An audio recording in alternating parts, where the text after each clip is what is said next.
was just a little boy, I asked my mother, what will I be?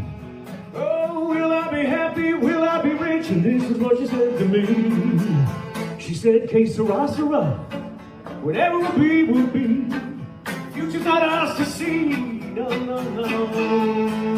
Well, when I grew up and fell in love, I asked my baby what lies ahead.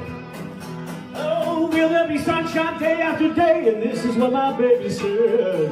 Sing it! She said, que sera, sera. Whatever will be, will be. The future's not ours to see. No, no, no. Que sera, sera. Whatever will be, will be. The future's not ours to see. David, now play.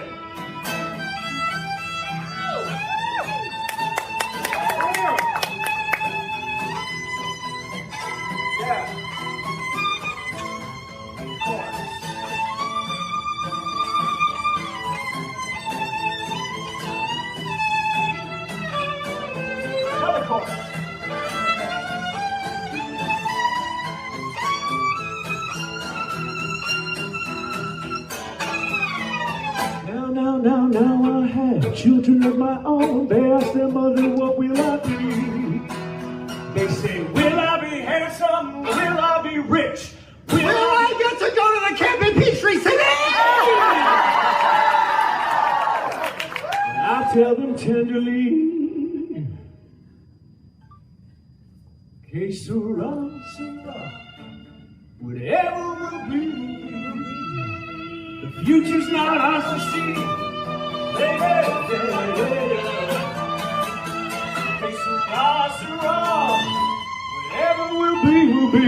The future's not ours to see.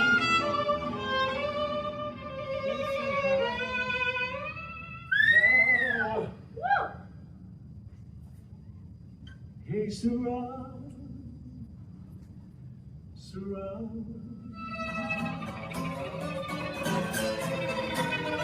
Oh. Whatever will be, will be.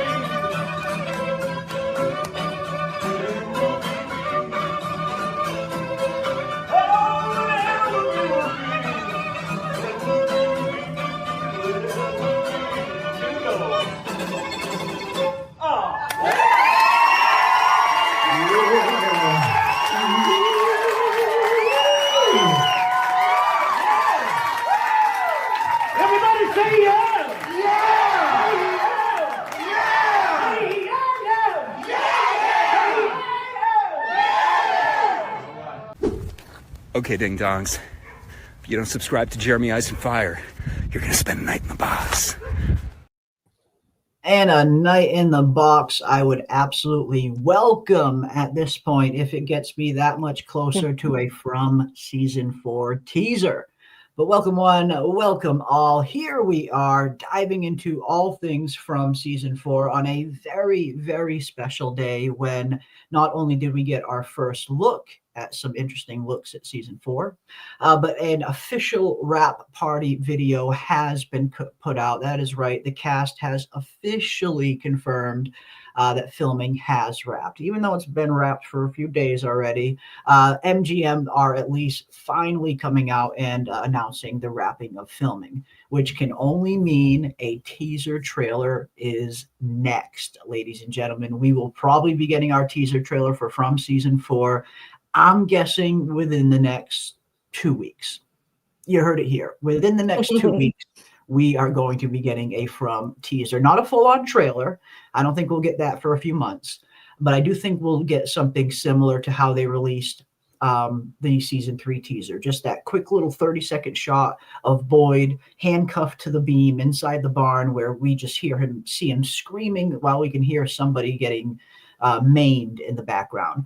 Perfect kind of clip that really got the fandom going again. It started spinning tons of theories as to who's in there with Boyd, how did this happen, what's going on. I get the feeling we're going to get a similar teaser, something super small, super quick, maybe only 20 or 30 seconds, but it's going to be one of those very interesting scenes that's going to spin a ton of questions, and that's exactly what we need right now. That's right. And Kuwait children, we are one step closer to our beloved From season 4, I think we need to start putting in our bets. You stole my answer. I was thinking obviously 2 weeks. Ah, So we need to like think of a specific day. We need to start taking bets and you need to pick an actual date mm, if we're going to go all out. But it's really exciting and almost surreal. And this mhm. is the part where it's like, are we insane people? Yeah, the answer is yes, we are. Maybe a little bit. um, I have been waiting for so long that seeing the fact that they are done with filming, it's almost surreal. It should not be this big of a deal, but Yeah, it does feel like a huge deal to me. it does. It does. I mean, From's just one of those shows, it's just one of those shows where it's not just watching a TV show. It's a 10-week long event that you fully immerse yourself in. This isn't just watching a TV show, then you walk away from the TV and you forget about the show until next week comes around when another episode comes around. That's not From. From is not like that. You watch an episode of From, you are, or at least, the diehards, most of us that hang out here and that watch the show, we watch an episode and we are doing nothing but diving into it all week to try and find any little thing that we can possibly find that gives us a better clue or a better hint as to where the show's going, what's going on, what's really happening. From is it's not a TV show. It's an event. It's a giant event. That's kind of how I look at it. So yeah, stuff like this is super exciting when you're getting official confirmation from the cast telling you filming's done, when you finally get that first little teaser trailer, even when just what we got today, just a few small images of some season 4 scenes. That alone was enough for me to want to dive on here and start up a live stream and start talking all things from season 4, which is exactly what we did. But yeah, I mean, From's just one of those shows where it becomes a giant event. It's not just a TV show. So even little stuff like this that might seem little is actually freaking monumental. Yeah, for me, it's the community. It makes me excited because it's like, yes, the community is back. The theories are back, which is most of the fun for me. I love the Yeah, show, but yeah. the theories and The the community, community everybody. around Yeah, it is my favorite part yeah. of it all, right? So definitely before Christmas, I do see Samuel like all I want for Christmas is a From season 4. It Yeah. would be insanity if we don't get it before Christmas. It's Uh, definitely gonna happen. that would be a long wait if we had to wait for Christmas to get a season 4 teaser. It's got to be before the premiere of Stranger Things. Now, I mean, Golden Child brings up a good point.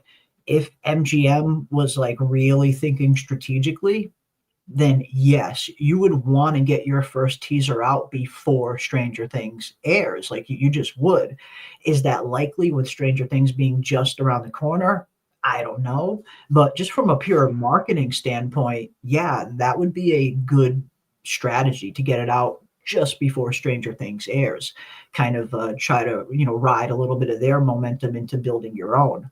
But will we get it that soon? I don't know. I hope. But if not, I definitely think we're going to be getting it within the next few weeks at most. But yeah, I mean, it's an exciting time. This is such an exciting time knowing that, the filming's done. A teaser is on the horizon at some point. We're going to be getting season 4 in early 2026. Not super early, but April or so. I'm thinking March, April. Maybe we'll be seeing season 4 on our screens.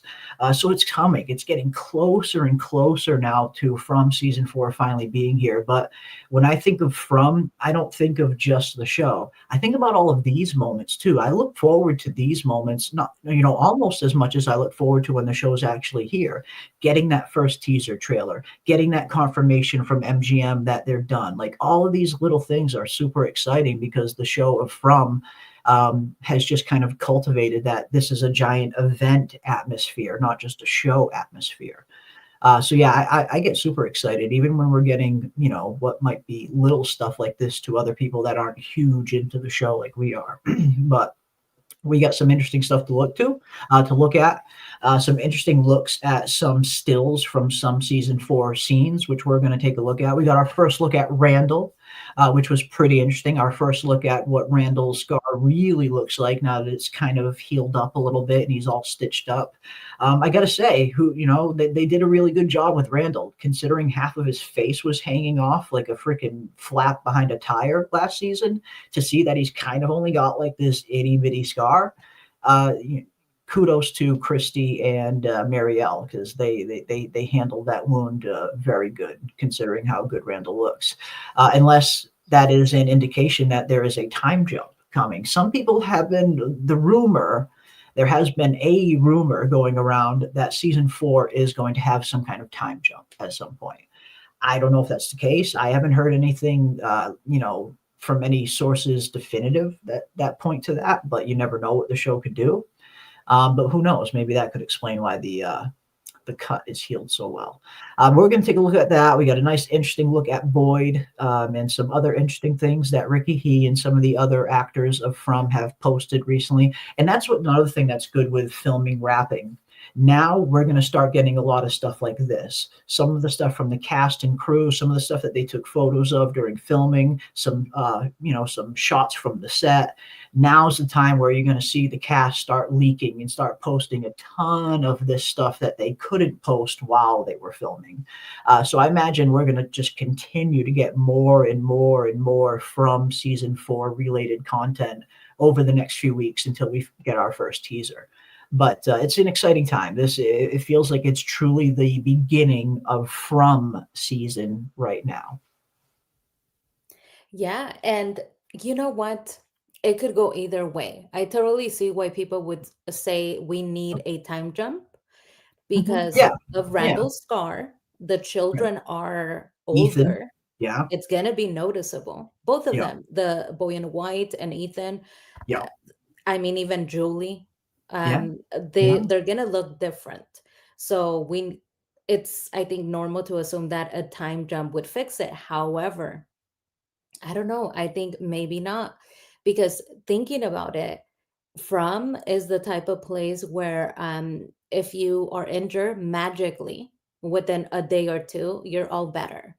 You have for a some broken people. foot, and next thing you know, exactly. So that could be the case for Randall. His scar could be Mhm. just that good on the next day because he is also magically healing faster. Healing The other fast. thing that makes me think that a time jump wouldn't be the case is that Tabitha and Jade got far. They have a lot of information. The man in yellow is roaming the streets, Yeah. apparently, right? At least from what we saw with Jim.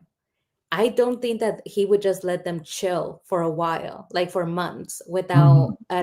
advancing on his Yeah. destruction, right? They have information, and I don't think they would sit on that information for months either. And now for a Mhm. time jump, I think immediately, now that they know that they are the parents, they're going to hit the ground running. They're Yeah. not just going to sit on that information, and not enough for a time jump. No, I don't imagine they would either. I imagine they're gonna hit the ground running in terms of trying to figure out everything they can, especially once they find Jim's body, which I imagine they're going to find relatively quickly. And I guess at this point, it's kind of 50-50 as to whether or not we'll get a funeral for Jim. And that's one thing I've been wondering. We got that really nice, beautiful funeral for Tien Chen. That really it really kind of put, it had that finality feeling to it. Like, wow, we're really saying goodbye to this character as an audience, as much as Kenny's saying goodbye to his mother.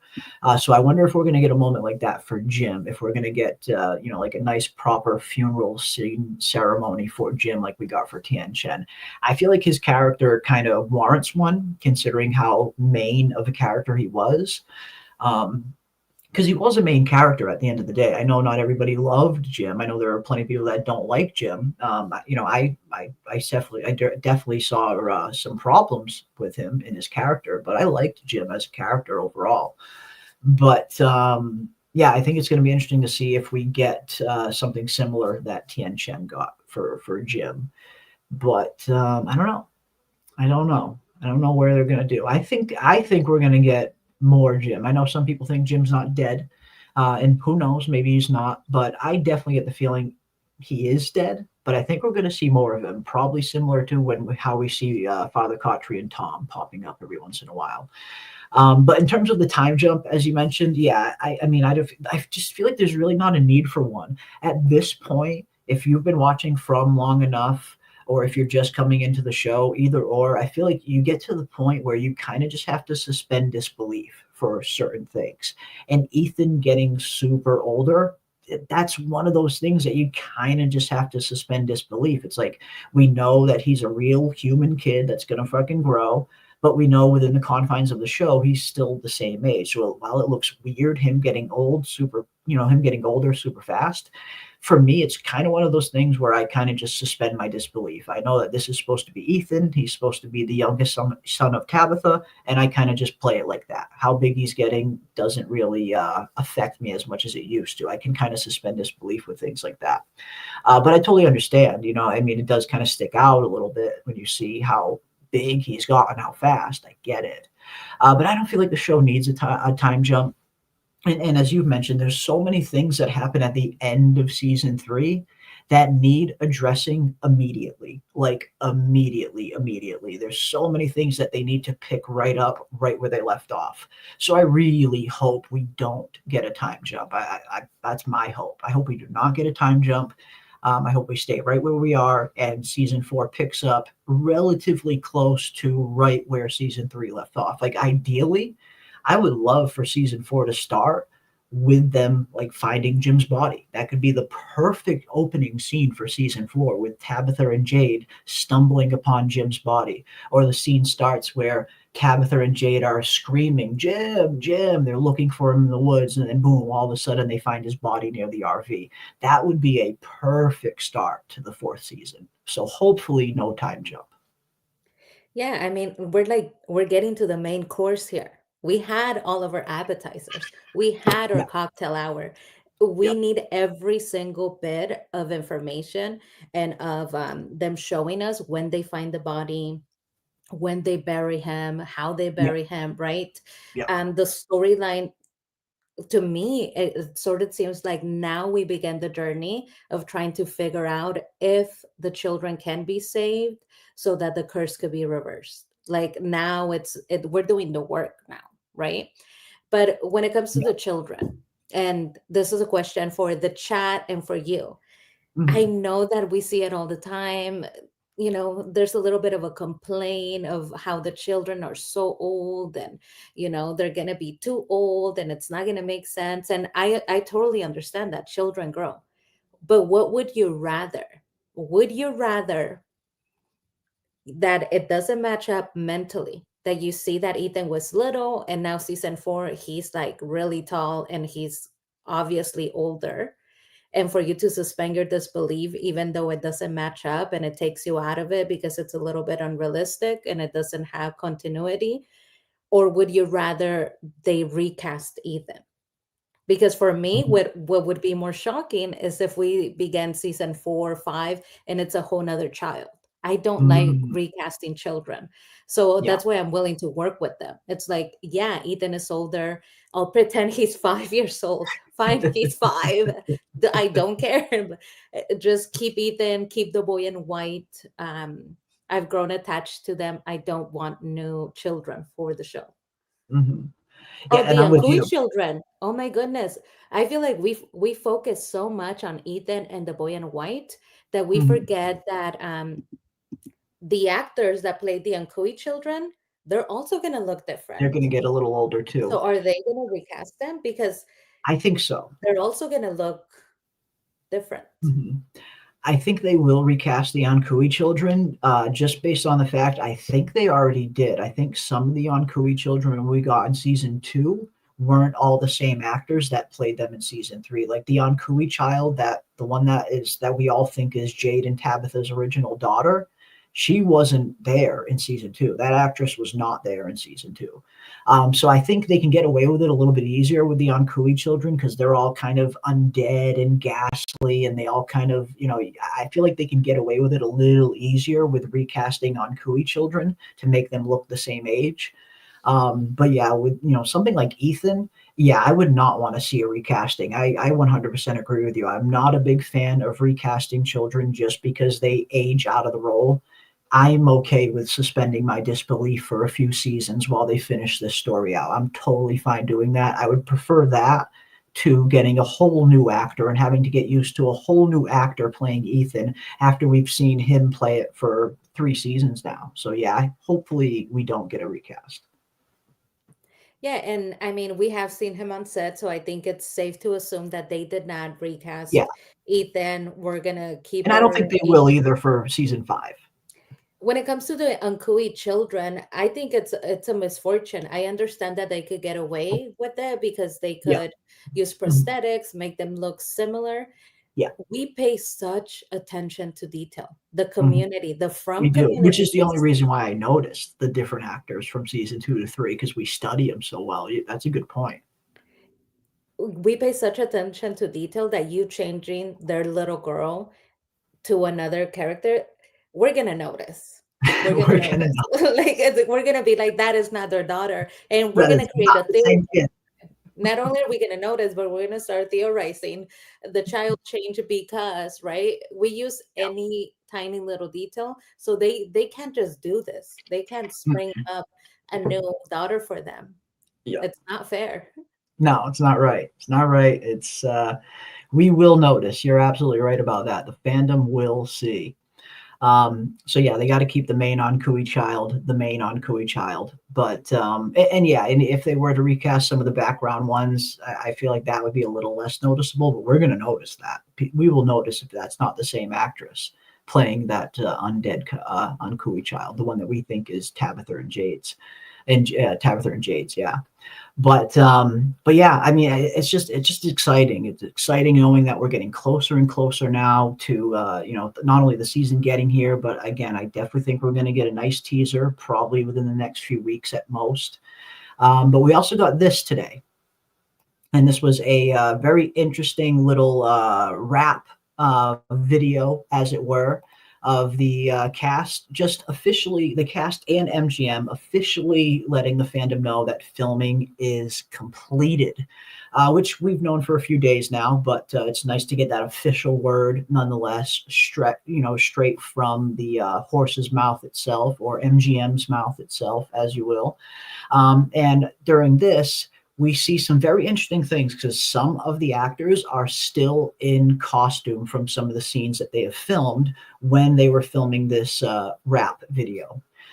And that's very interesting. And I think we see some very interesting things here that I think we can dissect a little bit deeper and talk about. And I definitely want to get everybody's opinion on it, yours, PM, and everybody in the chat, of some of the things that we see here and some of the newest images that we got that came out today. So first, let's play the quick little snippet. It's only a 25-second video, and then we'll dissect. Everybody. Hi, everybody. Romilly. That's a wrap. That's a wrap, folks. That's a wrap. That's a wrap on season 4. Season 4 from. Season 4. Congratulations. That is a wrap. We're coming. We came, we saw, we wrapped. That's a wrap. Honk, honk. Season 4. That's a wrap. There it is. That is a wrap on season 4. Now, not much for Boyd. We see Boyd dressed in the same costume all the time, every year. But a few of these did stand out to me. Before we look at the season 4 images, we take a quick look at some of these.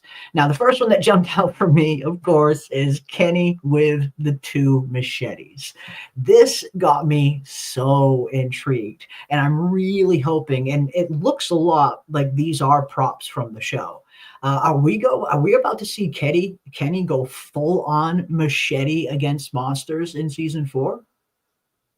No. I don't think so. Don't kill my dreams, PM. No, I don't think so personally, because Kenny knows directly from Boyd, hey, if you kill them, this They is come not going to back. be good. Well, Yeah, did Boyd tell Fatima's gonna everybody be. that? Does I Boyd tell mean, them? when he wants to go down there and he's like, I'm going to set them all on fire and all of this, Yeah. right? Boyd is like the number one person he tells, and then he's like, okay, I'm gonna go ahead and do this with you. If he's gonna take action in any way, shape, or form, Boyd is gonna be close by. This Yeah. is not gonna be a good look for any of them to go again to go after the monsters physically, because Fatima is gonna keep giving birth to If eggs. they kill them, but I feel like they could maybe fight back with some machetes and cause a few nice cuts. I mean, maybe, but let me tell you where I'm going with this. So I'm Okay. looking at this machetes. There are paintings in the basement of Henry's house that depict men in like sombreros. They look like they're sombreros, and they have Mhm. machetes in their hand. It's Oh. almost like they're working the land. I remember vividly, there's paintings that depict that sort of like figure working the land, and it looks Mhm. like they're holding machetes. So I think maybe that's from one of those paintings. And what we're going to see is a character from the paintings. I think we're going to start to see a lot of them, actually, a lot of the paintings and the people that go along with the paintings. Mm. Yeah, I mean, we got to, right? I mean, I feel like they gave us, a whole treasure trove, a whole catalog of crazy paintings and crazy creatures and other characters that we still have yet to see on the show. Now, as you mentioned, we did get that casting call that they are adding a new monster to the show for season 4. They casted a new actor to play a new monster for season 4, which was described as a colonial woman in her 60s and very much dead. So we have some kind of dead, undead, maybe similar to a kimono creature type character coming in season 4.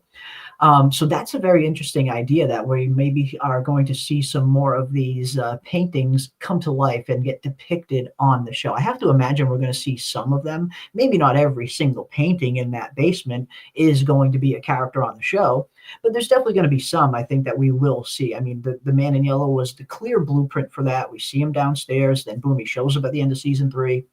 Now, of course, we get this casting call of some kind of older undead or dead colonial woman character that's going to be coming, and then we instantly go back and look at the drawings and we at the paintings, and we see that there are a few representations of what look to be colonial woman paintings.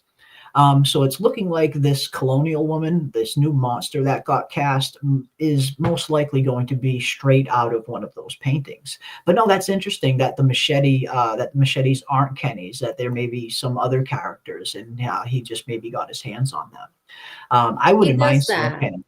Mm, mhm. We do have evidence for that. Yeah, So he does that. He used Fatima's pregnant belly and put it on, and then he showed us a that's picture of it true. before Very we even true. knew that somebody was going to be pregnant. Very He put true. on her pregnant belly. It had nothing to do with him, but he put it on. So Mhm. he kind of does that where he will take props from other people and Yeah. then mess around with them. I don't know. Yeah, yeah. I mean, yeah, he's we've seen him with props from other characters. So yeah, this could be another characters. It might not exactly be Kenny who holds the machetes on the show at all. So yeah, it's a very good point. Very good point. But this was the first one that jumped out to me. I thought this was super interesting, super weird, but definitely very interesting. But of course, we had a few other ones that were pretty jumped out. That jumped out. Of course, looks like Jade is back in his cat shirt, which we love to see. I think the best version of Jade is always the Jade that is in his cat shirt. Even though I'm deathly allergic to cats and I don't particularly like them, I still like to see Jade in his cat shirt. So the From just feels right when Jade is in his cat shirt. So that was good to see. Back in the cat shirt. What does he only have 3 fucking shirts? Like, what's going on with Jade? I mean, you know what? It just seems like when we met him, he was kind of put together.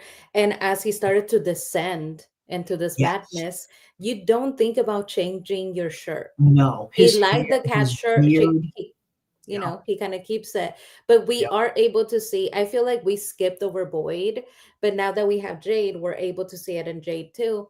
Their gray is really coming in. They were not this gray when we left them off. I mean, look at that. He's practically white. practically white. That gray beard's getting a lot grayer. Yeah, that's a Yeah, good so point. the makeup department had to do that because that is like very white, Yeah, right? It's not salt and pepper, it's like a white streak, and you yeah, see it in Jade too. Um, yeah. it could indicate that there is a time jump, even though I don't think that we need one. For him to get that gray, he was not like that. And Yeah. Jade too. If you look at Jade, he also has gone gray. Yeah, Jade has gone gray and damn near crazy. The thing I like about Jade, and we started to notice this very early on, even in season 2. Jade is definitely aging, and his hair and everything is growing at a much more rapid rate than just about any other character. And I thought that was a very particular thing that the show was doing, a very strategic thing that the show was doing. And I talked about this a million times, but I think that's very deliberate in the sense where Jade's hair and his beard, as they get longer and longer and crazier every season, it almost felt like it was a direct representation of his mental state, getting worse and worse and worse every season as he continues to get crazier and crazier from not being able to solve what this symbol was. So I always thought that they were doing something very deliberate. Why is Jade's hair and beard growing so fast when nobody else is? And it just felt like it was a deliberate reason, a deliberate kind of visual guide for us as the audience to see as his beard and hair gets longer and crazier, his mind is continuing to deteriorate more and more and more as he can't solve this symbol. Now that he has kind of solved the symbol, now that he has learned a little bit more, I think we're going to see a much more mentally stable Jade. But I love the theme, at least throughout these first 3 seasons, where it very much felt like the longer his hair and beard gets, the more unhinged he's becoming. But we'll see. We'll see what happens to him in season 4. Will he continue to go full on? I mean, it reminds me of Norman Reedus a little bit, I guess, from The Walking Dead, where every year Norman Reedus's hair would just get longer and longer and longer and longer, and they would never cut it. Where every other character was looking like they're hitting the barber every freaking week.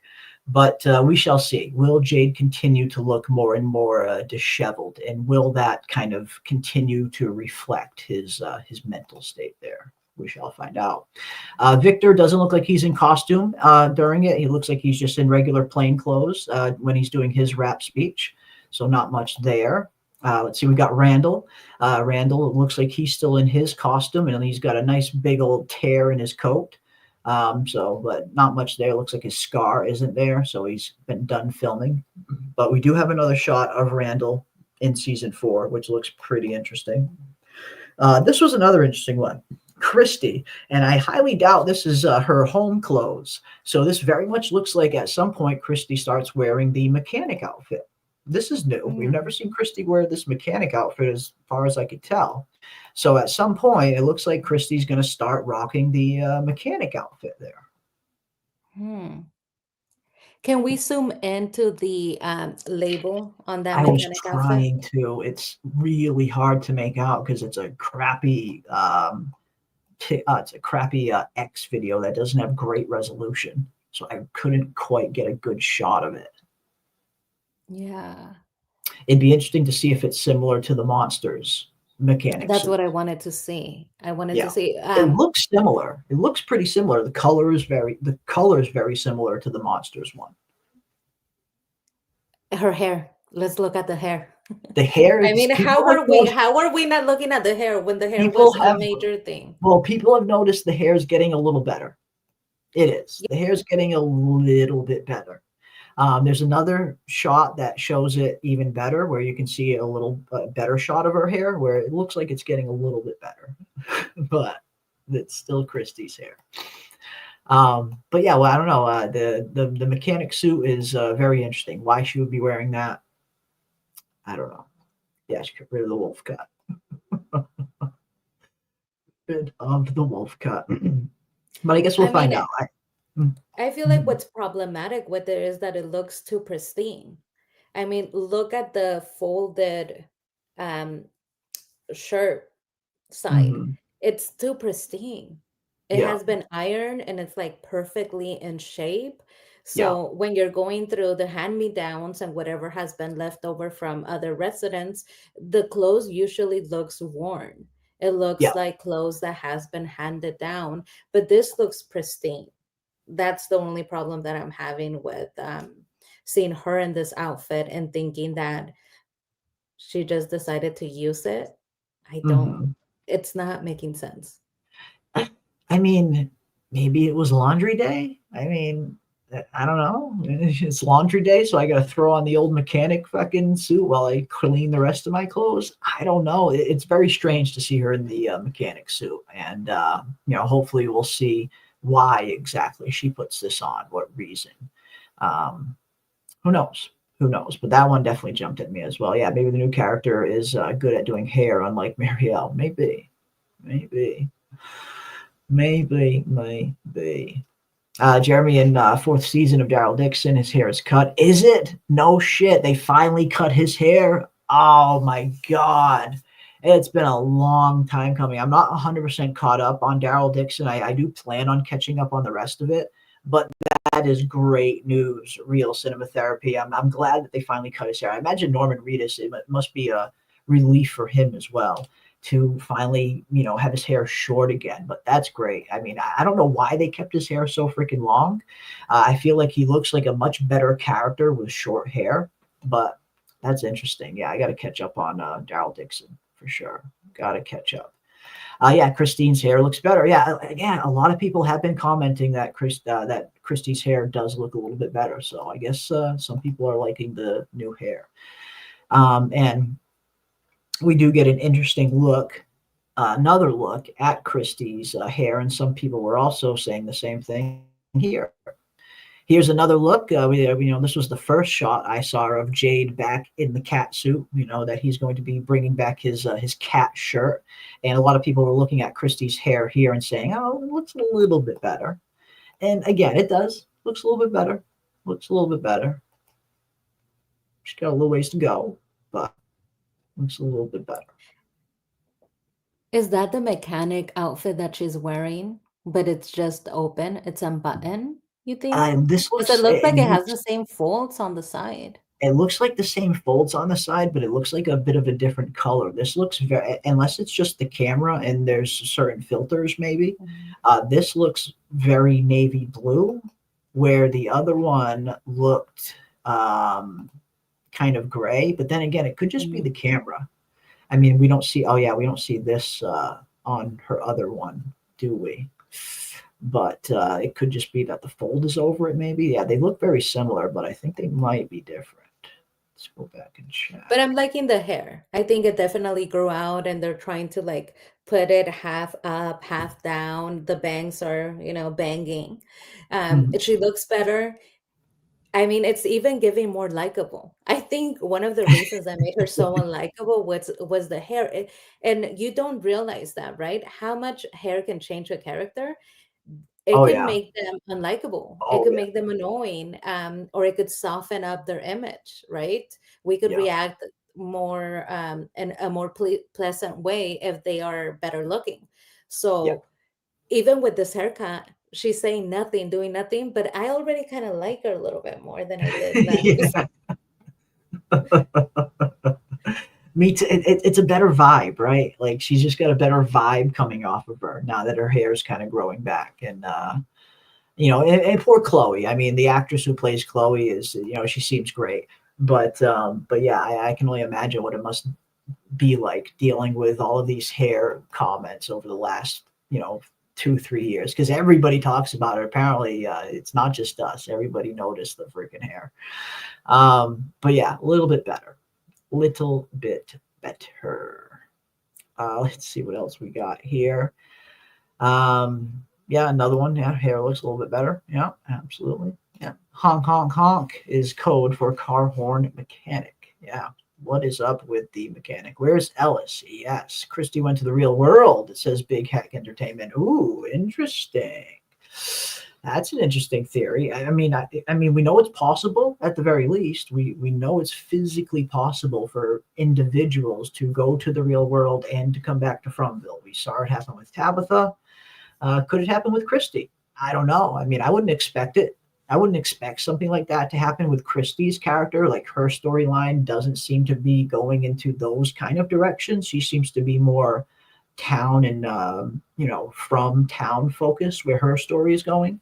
But you never know, man. Like, you never know where the show is going to go. You never know where these character arcs are going to be taken. If you would have asked me at the beginning of season 3, I would have said one character that probably will never be too vital to like the bigger mysteries is Julie. She probably will never be too vital to any of that.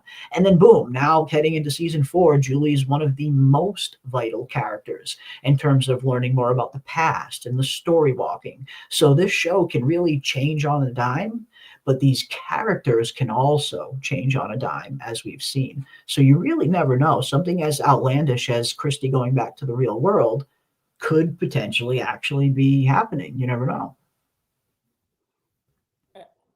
I mean, it's a good idea. I don't see why they would send her to the real world. Yeah, We saw that Tabitha was sent, but the for a purpose of specific her purpose.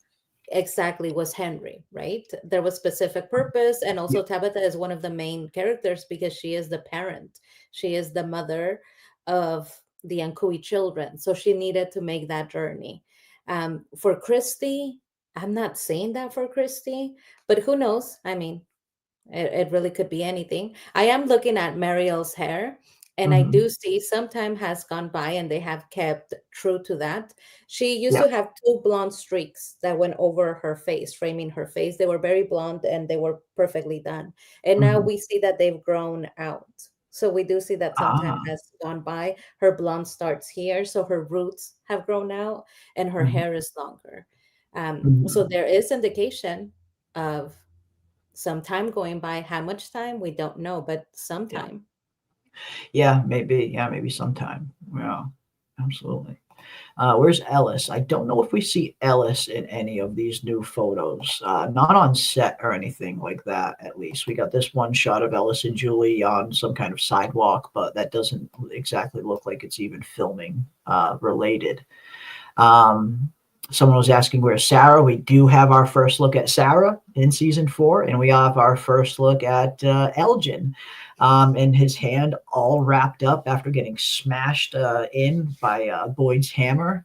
But we see his face is okay. Now, this could have been right after he's done filming, or maybe they're doing something as simple as just putting an eye patch on Elgin for season 4 and having him walk around with an eye patch just for aesthetic reasons to be easier. Or this is him out of makeup. But that was one thing I was really hoping to get a glimpse of. I want to see what Elgin's going to be looking like in season 4. How mangled is that eye really going to look?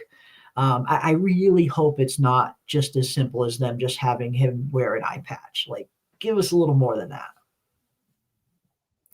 I mean, yeah, I'm thinking eye patch. We have seen eye patches, and we have seen some characters Yeah, walking around yeah, with true. eye patches, so they have access to them. If he Yeah. was to need one, he could just borrow. Yeah. I do love my Sarah. I love that it's both of them together, because my theory is that despite what has transpired between them, these two Yes. are gonna grow closer together. They're gonna I think end you're up right. being like a little bit of a team, a little bit of maybe a duo, not in a romantic way, of course, but just in a way of them understanding doing horrible things because somebody told them to, or because they thought that they could maybe save everybody. The They know manipulation. what it's like to be manipulated. So I do like seeing them together, because that's where my theory is going, that they're gonna grow closer together. And immediately, I love Sarah. Yeah. I'm all for Sarah. I'm in her, like, president of the Sarah fan club, and I just look at her, I'm like, oh, such a pretty girl, there's my Sarah. I mean, Sarah was always one of those characters for me where I never hated her, but she was never like really one of my favorites. She was just one of those kind of good characters. But yeah, I mean, season 3, like the way she ended season 3, the way she stepped up in what she did for Boyd, yeah, I mean, it won me over. Like I definitely became a fan of Sarah after that, because it's not just as simple as her, taking Boyd's eye. I mean, taking Elgin's eye because she's some kind of psychopath or anything like that. Like, I love the altruistic nature behind it. The sense where Sarah is willing to go to this extreme. She's willing to commit this heinous act to get the information out of him that they need and to keep Boyd from doing it so Boyd's soul doesn't become damned. She already considers herself damned. She already considers her soul lost. So she figures it's almost like, we talked about this last year, but it's almost like Sarah finally found out what her role in the town is. And that's to be this person, the person that can step up and do the ugly business when nobody else can. That's a valuable role to play, especially in a town like From, when you're dealing with all of the dangers and threats that you're dealing with. You need to have some characters that are willing to get their hands dirty a little bit. And I think Sarah finally figured out that is her role. She is the one that can do these things. She's the one that can go to these places and keep others from doing it. So while, yeah, she poked out a kid's eye, she did it for the best reason possible in terms of trying to save Boyd's soul, because Boyd has done so much for her, as she kind of pointed out. She very much looks up to Boyd. She would have died probably a few times over if it wasn't for Boyd. So I love it. It's almost like she figured out what her role in the town can be. I can get my hands dirty when others can't. And there was foreshadowing to this, you guys. We did get foreshadowing to what like Sarah was going to ultimately do when we have Victor go to Sarah. He like knocks on her door and he's like, I'm about to do something really scary. Yes. And I came to you because you're the scariest person in town. Like and she really took on that road. She like handled it with grace. But I think it all came full circle. That foreshadowing came to be. She has embraced the fact that when somebody needs to be scared into either confessing something or doing something that terrifies them, I'm the bad guy. I'm the scariest person in town. If you need somebody to handle something and to actually like make them afraid, it's me. Because they know I'm crazy. Like, and now her reputation, with the fact that she took out Elgin's eye, her reputation is just going to go even further down that line of the most terrifying person in town. Mm-hmm. And they could use her basically as an attack dog. Whenever you don't want to do something or you're doing something that you shouldn't, just tell them, like, we're going to send Sarah over here. And it's no more is it the threat of the box. Now it's, I'm going to lock you in a room with Sarah. That's the punishment. Lock the box. We don't need the box. We got Sarah now. I think that's a very interesting role, because she seemed very lost. I mean, in season 1, she was completely manipulated and completely kind of almost taken over by these spirits, pulling her in all of these different directions with these voices telling her to do all these heinous things and telling her this is the only way to keep your brother safe. This is the only way you guys could go home. And now, boom, here is Elgin in that same freaking role where he's being pulled in a bunch of different directions by what he thinks is an angel, but is really the creature, the kimono creature. So it's very interesting, Sarah kind of seeing Elgin, and I imagine she's getting major deja vu just looking at him and remembering how she was once manipulated, how she was once kind of taken over in a sense. But I like your theory, though, in terms of even though this, horrible thing had to happen with Sarah kind of taking out Elgin's eye, I do definitely potentially see a friendship still developing there, even after that happened. I guess it's really going to be dependent on Elgin's state of mind in season 4. Is he going to realize that he really messed up and not telling them sooner? Or is he still going to believe that he's doing God's will? I guess that's remains to be seen. But I think he's going to see the light. I think eventually he will realize that he was in the wrong with doing what he did to Fatima and not telling them.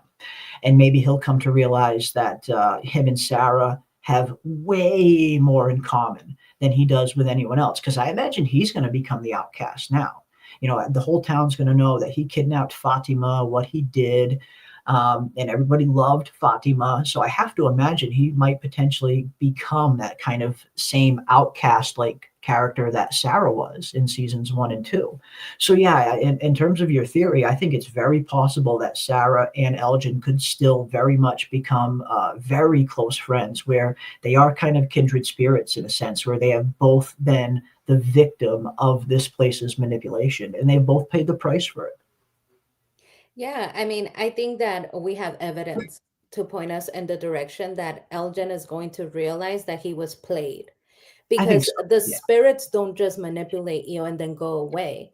We know because we saw it with Sarah. They started making fun and laughing and saying, Yeah. "Oh, you guys are never going to find Fatima," and telling her all of these mean things because they couldn't Yeah. manipulate her anymore. She failed at her task. So that makes me believe that Elgin could potentially have a similar story where they mock him for failing at the task and he comes full circle with the understanding of, oh my God, I was like severely manipulated. And Mhm. if he gets some of that information, because we don't know, he doesn't actually knows what happened to Fatima about Yeah. the egg and Smiley. He is Yeah. not privy to that information. Good point. So if they tell him, then I think he could see the light. Also, I mean, let's not forget, we talk about this all the time, but one of my favorite like funny moments that was not meant to be funny was when Elgin gets into town and he starts wanting to hit on Sarah because he sees her at the church and he The thinks like, church oh, scene. Yeah. yeah, such a pretty girl, such a pretty girl. And he starts getting closer and closer to her, right? Like Sarah's not moving. She's just barely even acknowledging him. And he starts Mhm. moving like to get closer to Sarah.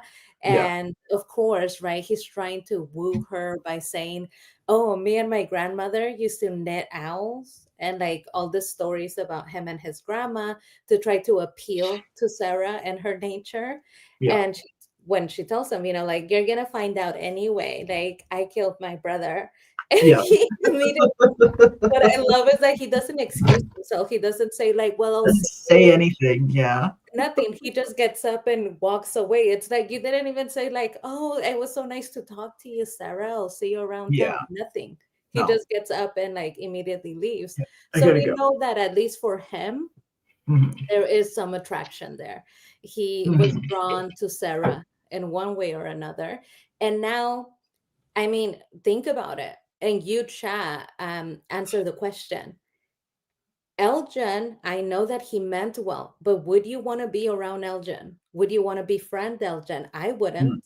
No. I wouldn't. I would be like, what tells me that Elgin is not going to start hearing voices and then do something to me? He's become just like Sarah, equally, right? Nobody's going to Mm. want to be around him the Yeah. same way that nobody wants to be around Sarah. So they're perfect kind of to like live together at the church. Yeah. Happily ever after in the church basement. Yeah, no, I wouldn't. I think he's very much going to become that kind of outcast pariah like character around town. Very much how Sarah was and still is to some degree. There's still people that look at Sarah in that same light. So yeah, just by the very nature of them being outcasts, could that draw them together? I guess, that'll be interesting to see where their relationship goes, how it develops. Will Elgin forgive her for the eye? Yeah, is Elgin going to forgive her for the eye? I don't know. I guess that's something that we'll have to find out. We shall have to find out. But yeah, there was another question here that I also wanted to bring up because this was one that we've also wondered what exactly was going on there. And it turns out that Victor was 100% spot on. As Anon brings up, how did Victor know Elgin was sketchy when he first met him in the Peach truck? Exactly. How exactly did Victor just know? I mean, it seemed like Victor just maybe had a bad feeling about him. And I'm sure everybody's been in a situation like that where sometimes you meet someone and you kind of instantly just get like a bad feeling for them. Like, this is not someone that you're ever going to be best friends with kind of thing. Maybe it's just something like that. Victor seems like he's the type of character who's very in tune to his like emotions and his aura.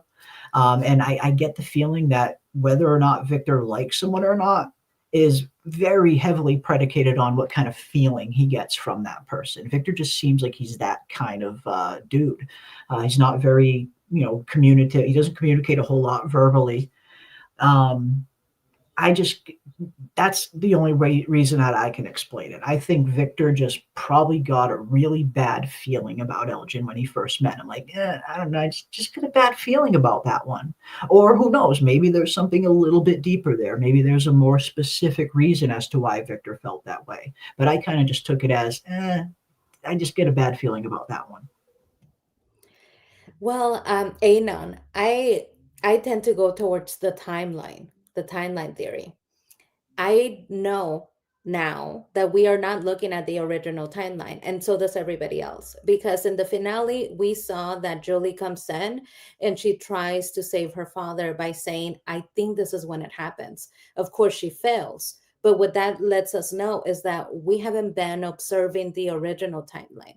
We are observing the second timeline. In the original timeline, they killed Jim and Julie wasn't there. In the second timeline, Julie learns about Jim dying and she attempts to get there on time. She fails. And that's what we were observing. So now that we have two timelines as a possibility, I'm thinking, could it potentially be that Victor knows from a different timeline the role that he was supposed to play? So he knew, I don't like him, because he knew like the role that he's going to play is eventually going to come to the point where he's going to do something bad. And the tricky thing about Victor is Victor a reincarnation? Is he remembering one of his previous carnations where a previous Elgin did something wrong, maybe? Potentially, right? Now that's a possibility too, now that we have reincarnation. I also think that the second timeline theory explains why that young boy said to Julie when she arrived, you don't remember me? Like, it's me, right? The high school student. Because there has been interaction in that original timeline. We're looking at the second one. And so now... And could that explain Martin and Julie a little bit more too, and why Martin seems to know all of this stuff that he knows that he shouldn't? Exactly. Not only do we get that information from the finale that we are on the second timeline and we've been hanging around people from the second timeline and not the original timeline. Not only do we know that, but it also opens up for the possibility of Julie, who, I said, I believe she killed her brother. She is the reason inadvertently why Thomas died. She's the phone call that she's trying to prevent. Julie is the problem, basically. She tried calling home. She tried calling the kitchen home phone that they had to prevent Thomas's death. And she was the phone call that Jim reached for that caused for nobody to be aware of Thomas. And he rolled down the changing table. It explains a lot of things. And I love the whole cosmic kind of karmic poetry to that, in a sense, where in the act of trying to save Thomas, she's actually the one who causes Thomas's death. Like, that's a fucking twist of fate right there, if nothing else. So I've always loved that theory. But yeah, I mean, it's interesting. I mean, with, and that's the thing with Julie adding story walking to this show, it does potentially open up the possibility for other timelines to visit, other timelines to form, even depending on what Julie does, what she goes back and visits, what she has already gone back and affected, like you mentioned, in terms of the whole Thomas thing. So I think that's going to be interesting to see how they play with all of that. How are they going to play with Julie's story walking ability? How is it ultimately going to affect the show going forward? But yeah, in terms of your original question, yeah, I don't know. I mean, Victor remembering a previous incarnation or remembering a different timeline, or maybe just getting a bad feeling for him. I don't know. But Victor knew. Victor definitely knew. He knew something was off with Elgin. That's for sure. Sarah Action may be part of redemption. I think it is.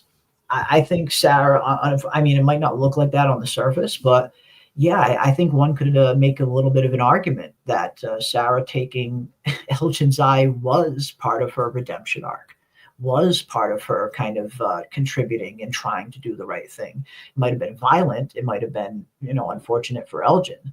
But she was doing it for what she thought was a good enough reason for the greater good. And again, if she hadn't done that, would they ever have gone to Fatima in time? Would Fatima have survived? Would Boyd have even found out that Smiley got reborn if they didn't get there in time? So I think while it was gruesome, I think what she did was well worth it, and I think it was part of her redemption arc. Yeah, I mean, if you think about it, even though it was brutal, she is not only taking away what Boyd's soul would have to carry with him if he did something to this young kid, but she's also taking away from Yeah. Elgin the responsibility of feeling Yes. like you've done something so bad and you were manipulated while Or you were killing trying Fatima. She to ends up hold dead. on, yeah, to your faith.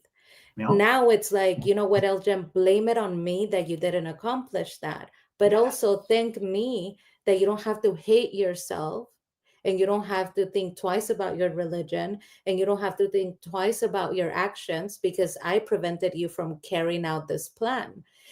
Now it kind of absolves him of actually going all the way through with what he did to Fatima. Now he gets Mhm. to feel bad about everything he did up until he held her hostage, but not about her fate. She's Yeah. alive, she's well, apparently, at least physically well, if not mentally. But she kind of took that from him. He Mhm. doesn't get to feel bad or guilty about it. Where on the other hand, Sarah didn't have anybody that would take away the knife from her. And Yeah. she gets to forever feel guilty and horrible about killing her brother and attempting to kill a child. She Mhm. gets to forever know that she was full on going to carry out the plan Yeah. because nobody was there to help her or save her from herself. Mhm. Yeah. Yeah, I mean, yeah, I think she saved Elgin in more ways than one. You're absolutely right. Because yeah, what if Fatima did die? What if something crazy happened? What if they never would have gotten the information about Smiley being reborn and about what these monsters really are? Because it's not just Smiley being born that they found out. Fatima found out their entire origin, who they really were, how they became this way, that they were human at one point, that they were the parents of these Ankui children. The amount of information that Fatima got through this birth was instrumental. Like they learned so much more. They know so much more now compared to before it. So yeah, if Sarah had done what she did, none of that would have happened. We wouldn't have learned any of that, and Fatima likely would have just died. So yeah, I think it's part of her redemption arc, and even Elgin, I think, hopefully at some point will come to the realization that holy shit, thank God Sarah did do that, because if not, I was going down a really dark path, and I would have been responsible. He might not be there yet, but I think he'll recognize that at some point for sure. How will Elgin feel about himself when he finds out about Fatima? Will he forgive himself, and will the revelation lead to him to forgive Sarah after realizing the danger Fatima was in? And yeah, I mean, I think that's kind of essentially where it's going to go. We are, he might not at first. At the beginning, he might not see the forest through the trees, but yes, I definitely think at some point Elgin will realize that what he was doing was wrong, that he was being led astray down the wrong path by one of these entities in Fromville, the same way Sarah was led astray. So I do think he'll forgive Sarah, but in terms of him, how he'll feel about Fatima, yeah, I think he's going to feel guilty when he finally does come to that realization. I think Elgin's going to have a ton of guilt and remorse that he's going to be dealing with. Yeah, Robert Saunders, I think he's going to have to process the fact that his religion was used against him. Because it's not just, oh my God, I treated this pregnant lady horrible and I kidnapped her. It's Yeah. also, I believed in my religion to a point where I Yes. believed that this woman was an angel. I believe that I was ordained by God to do something. So he has to kind of process his beliefs, his actions, and then how do you ever look Fatima in the eye? Like, how do you after you dragged her down the stairs brutally, when she's pregnant and screaming and crying, and you made her drink your blood? Like, how do you ever look her in the eye again, right? So he's gonna have to process that, and I'm gonna push it here. Mm. I'm gonna push it, and I'm gonna say, forgive Sarah or thank Sarah. I don't think he has anything to forgive her for. I don't even think that there. Mhm. If I was Sarah, I wouldn't even apologize. I would be like, "You're welcome. I just You're took your eye." welcome. Yeah, you should Like, be thanking me. that's what I'm saying. I'm going to push it here. But Good there's point. nothing to forgive Sarah for, because if you look at it from that perspective of, oh my God, thank God that you were able to see something while I was so mentally screwed up that I couldn't see it. It's like, thank you that you kept this from happening. Mhm. Because then they wouldn't have gotten out. We know that it was a manipulation. Things would have been much worse, and he would have been completely at fault, Yeah, 100% for wanting to be the hero. yeah. So, I mean, I ask, is it forgiveness, or is he going to thank her? Is he gonna thank her? Yeah. Maybe a little both. Maybe a little of both. Howdy all, got a Z. Thanks for hanging with us, Bill D. Appreciate it, my friend. Definitely watch the video later. Appreciate that. Christy is definitely mechanic toast, or she gets saved by Kenny and Marielle is the toast. Kenny loves Christy. Good night. Well, thank you. Thank you for that. I do also think Christy's going to be toast. I don't think Christy's going to survive this season, but we shall see. We shall see. Yeah, Victor also dug up graves before a Colony House massacre. Yeah, Victor knew something bad was coming. You know, and that's the thing. Victor's been here for so long. Victor's been here for an entire cycle before this cycle has been going on. He's not even part of this cycle, technically. Technically, he's part of the 1978 cycle. He just happened to outlive it and survive to this cycle. And it's funny, you know, Victor has known two different incarnations of the reincarnated Miranda and Tabitha. He's lived long enough to see two of these reincarnations come to Fromville, two of them. So it's almost like, you know, he's going to have a little bit of a roadmap, in a sense, of some things that are probably going to happen again in this cycle that also happened in that previous cycle. Like the two cars. Victor saw two cars arriving at once, and he instantly knew something bad was happening because he remembered the first cycle that he was a part of, when two cars arrived at the same time and something bad happened afterwards. So yeah, I think we're going to see more stuff of that, where Victor just has a little bit more inside knowledge, just based on how much time he spent here, the sheer amount of time he spent in Fromville. And again, the fact that he's been alive for two different cycles now. So yeah, I think we're going to continue to see Victor kind of, I don't think he's clairvoyant or anything like that. I don't think he can see the future or anything like that. I just think he has certain feelings. He's just, you know, because he's experienced it before. Two cars arrived one time, led to disaster. Two cars arrived this time. That means a disaster is coming. And he was right. Yeah. I mean, I think by now a lot of us kind of agree that there are rules and regulations to From, and there are roles that certain people play. You arrive and you just kind of fall naturally into that role. And Victor knows this, right? So he knows two cars come in, and this is when everything begins.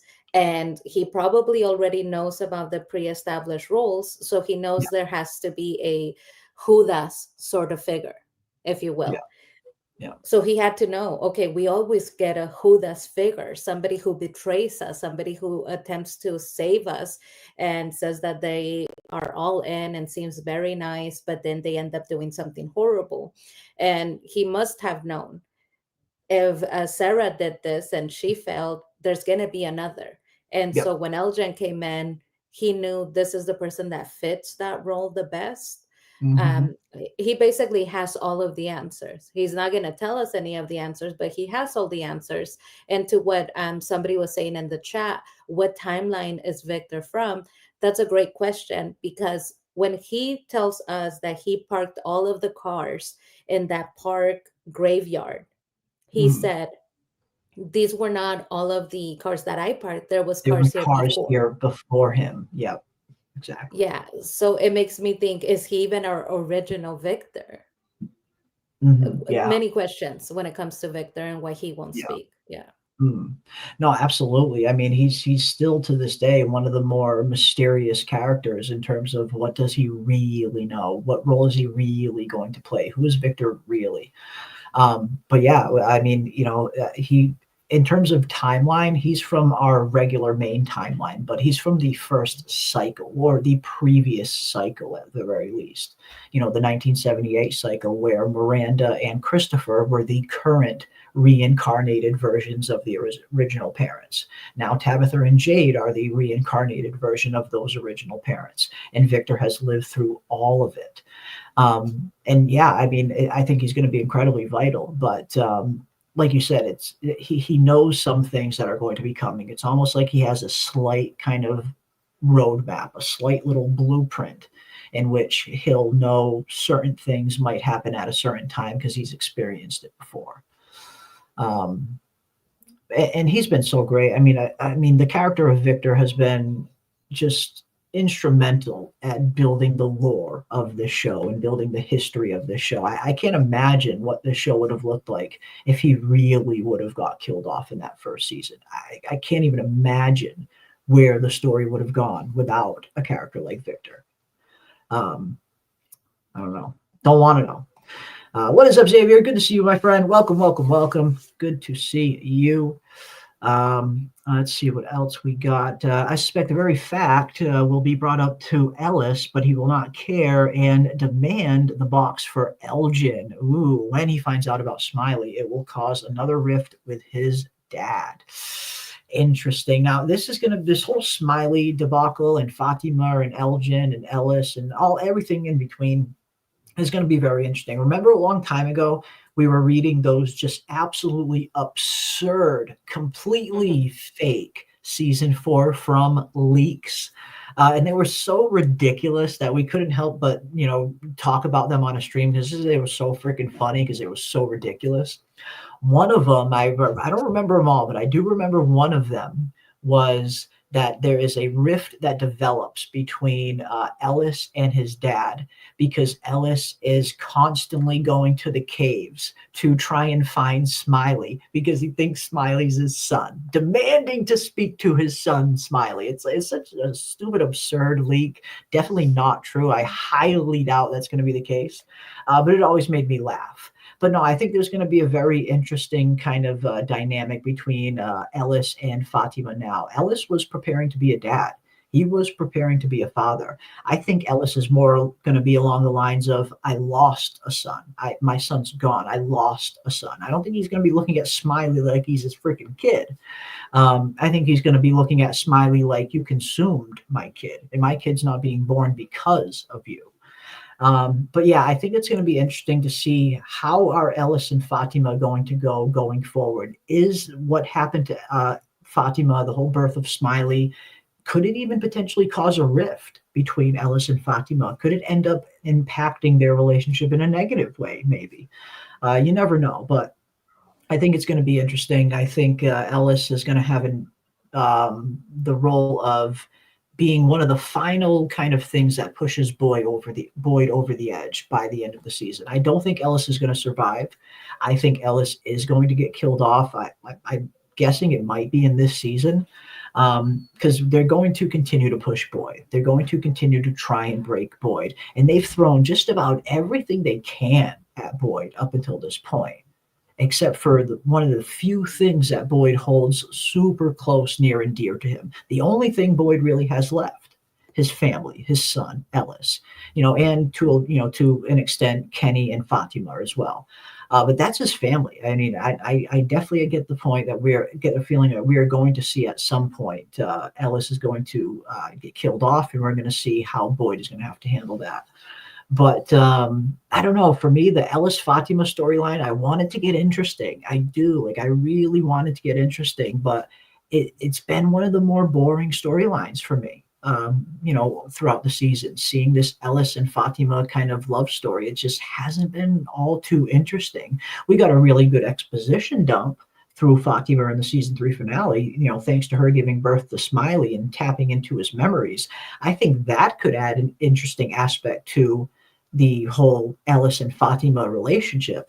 If Fatima is still in some small way connected to Smiley, if there's some kind of residual tether, residual connection that Fatima still has to Smiley, that could be a very interesting aspect that they could add to the character. But up until now, it's at the point now where I'm like, just kill one of them off already and shake things up, because it's getting really boring, this Ellis and Fatima thing.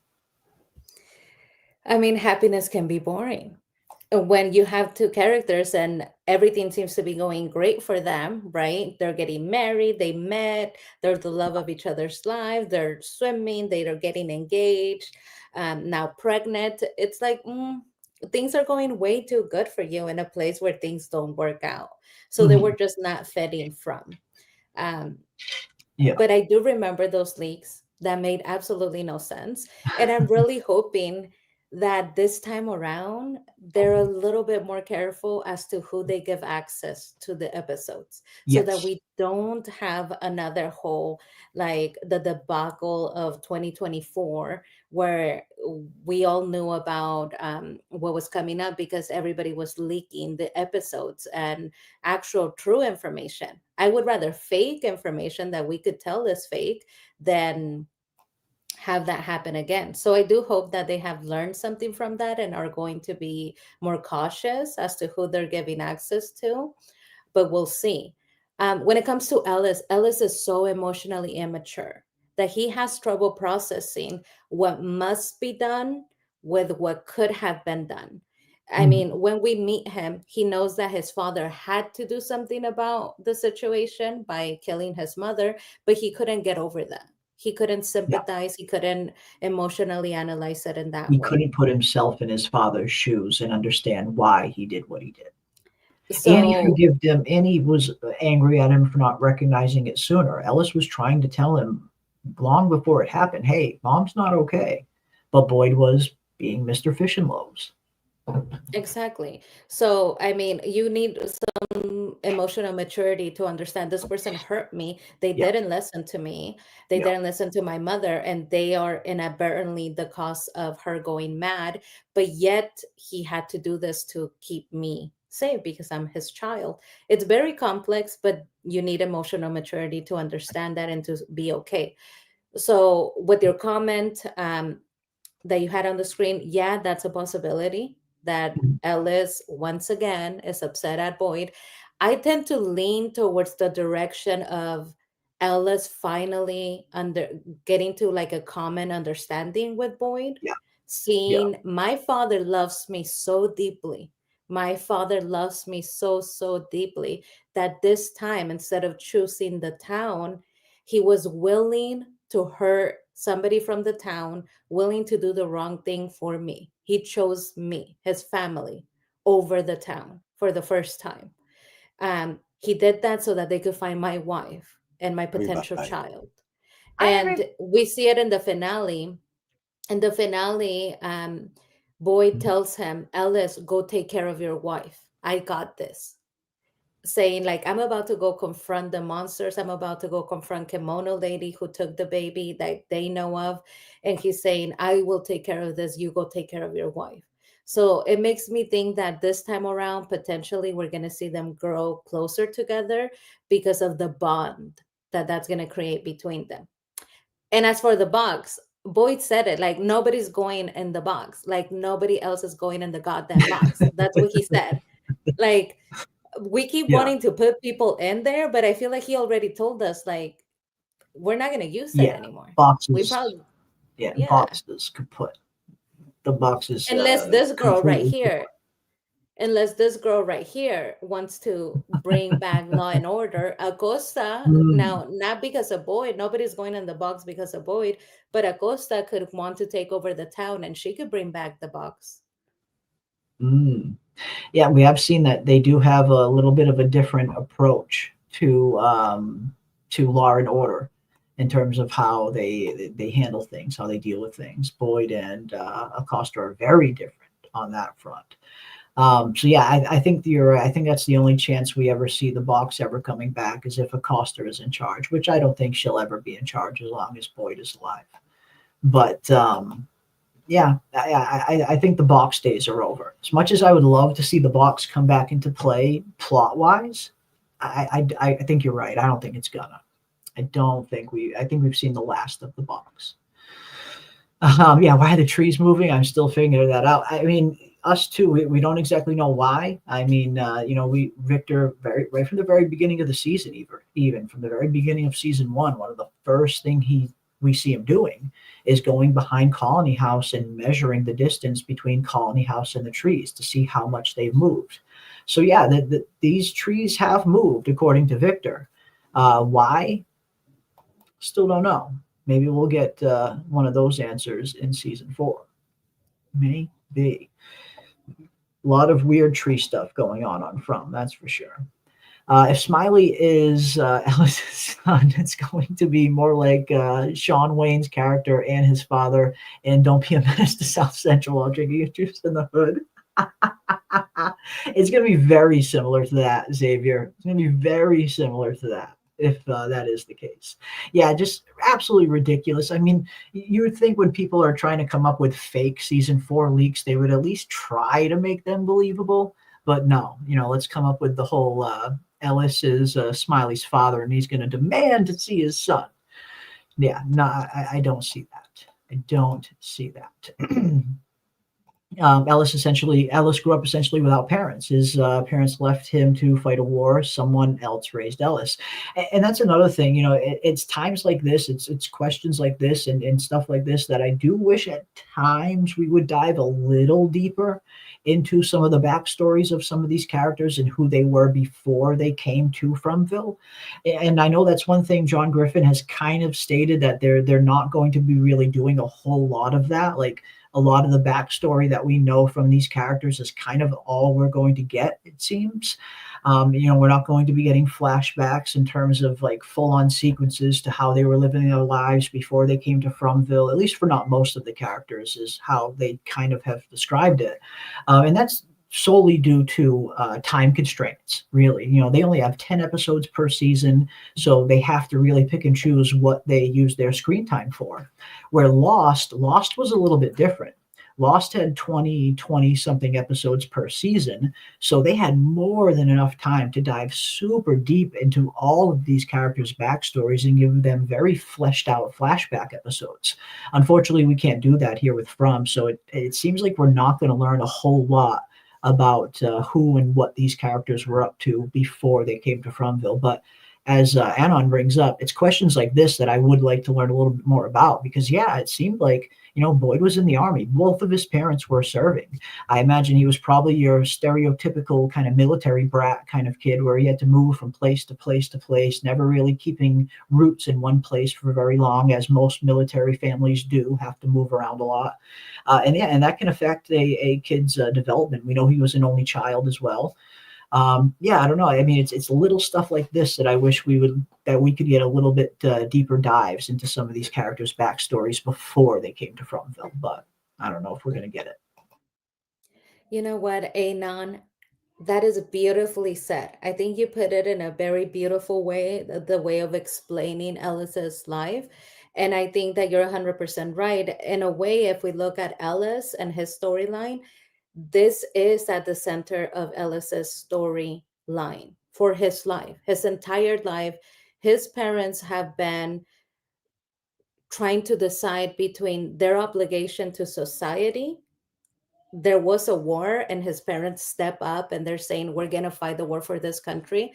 That protects our child because our child lives in this country, right? So you're kind of protecting your child, but you are protecting society as a whole, protecting your country. Obligation to your country and your community, and the obligation that they personally have to their child. Yeah. And they're constantly balancing that. Am I going to go for law and order and the good of the community, or am I only going to care for my child? And it seems like as you put it, his parents were fighting a war. While they get to say, I protected you, in a way, I protected the entire community, the entire country, they left him defenseless. They left him emotionally abandoned, potentially, physically abandoned if he was being taken care of by somebody else and he didn't see them for a long period of time. So that's kind of like the moral of his story. Then when he gets to From, his father, who is the only living parent that he has now, is constantly confronted by the same choice. Are you going to do for the good of the community, or are you going to personally only do for the good of you and your child? And he's constantly having to choose, is it the community or my wife and child? He chooses the community, loses his wife. Second time around, he chooses his child. So we'll see what consequences there will be to that in season 4. But you put it beautifully. Yeah. It is a good point. Yeah, he's Ellis. He probably didn't have a whole lot of emotional support at home to lean on. With the upbringing that he probably had. But yeah, I don't know. We shall see. I'm ready for the new character, the pastor's daughter, to see if she's linked to the town history. Yeah, that'll be interesting. I mean, we do have those reports did come out confirmed from MGM Plus that we have a new cast member joining the show, which apparently isn't just a cameo or anything like this. This is a full-on season regular new cast member, and here she is. And looks like we're going to learn a little bit more about her. We don't know much. We know she's a pastor's daughter, but that's about all we know. We don't really know a whole lot about her and where she's going to do, what role she's going to play, what character she's going to be interacting with. But I imagine we'll find out pretty soon. And I'm interested in her father, right? Like, she's very Yeah, who's the interesting. pastor? But we know that Yeah. roles need to be filled, okay? There's vacancies in some of the roles, like the spiritual leader role, that needs to be fulfilled. We kind of thought that Tilly might start taking over because she had people in a prayer circle, Yeah. but she's gone now. So we need She's gone. somebody to be the spiritual leader to take over that role. And I'm wondering, is it going to be her, or is she in From because she was traveling with her father? I mean, if she's a pastor's daughter, they tend to kind of like be kind of always together. They don't Yeah. really travel alone. So I'm hoping that we're going to get her and her family, and we're going to see somebody take over the role of the spiritual leader in town. Interesting. Yeah, no Cautry, no Tilly, no one to lead the funeral processions, which we know we have a lot of and From. People tend to die a lot here, unfortunately. If any place needed a spiritual kind of arm to lean on, it would be a place like From. So yeah, that'll be. I guess it'll be interesting to see. She, like you said, she's a pastor's daughter, and I tend to think she might not be traveling alone as well. Even in season 3, when we knew Tabitha was going to come back, even she didn't come back alone. She brought Henry and a bunch of EMTs with her. The EMTs might not have lasted very long, but she didn't come alone. It's, I think it's very rare that she's going to just be showing up by herself. I mean, she could, but maybe she'll be showing up with her father. Maybe we'll see who this pastor is. Maybe it won't just be her. That's a very, very real possibility. The other role that she could take on, is No. we need another idiot in town, another easily manipulated idiot in town. Elgin just vacated the role.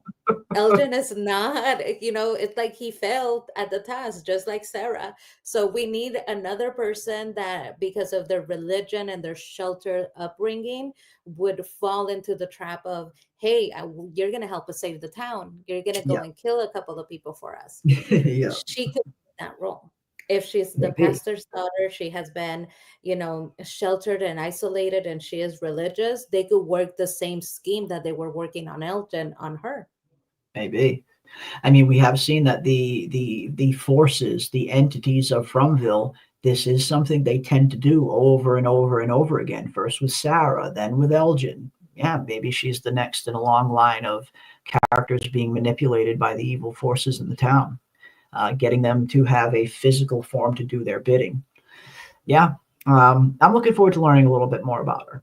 I think she's again, it's always interesting when you add new characters to a pre-existing show like this, a show whose cast have the cast of characters have all been around since season 1 and season 2. It's always interesting when you add new characters to that, just like when they brought in Henry and Acosta. It was very interesting to see how Acosta kind of fit and meshed in with the town, especially with her being a cop and Boyd being the sheriff. We kind of knew they were going to clash a little bit, which they very well did. So this is going to be another interesting one. How is she going to fit into this new town role? And I guess question for the chat and question for you as well, PM.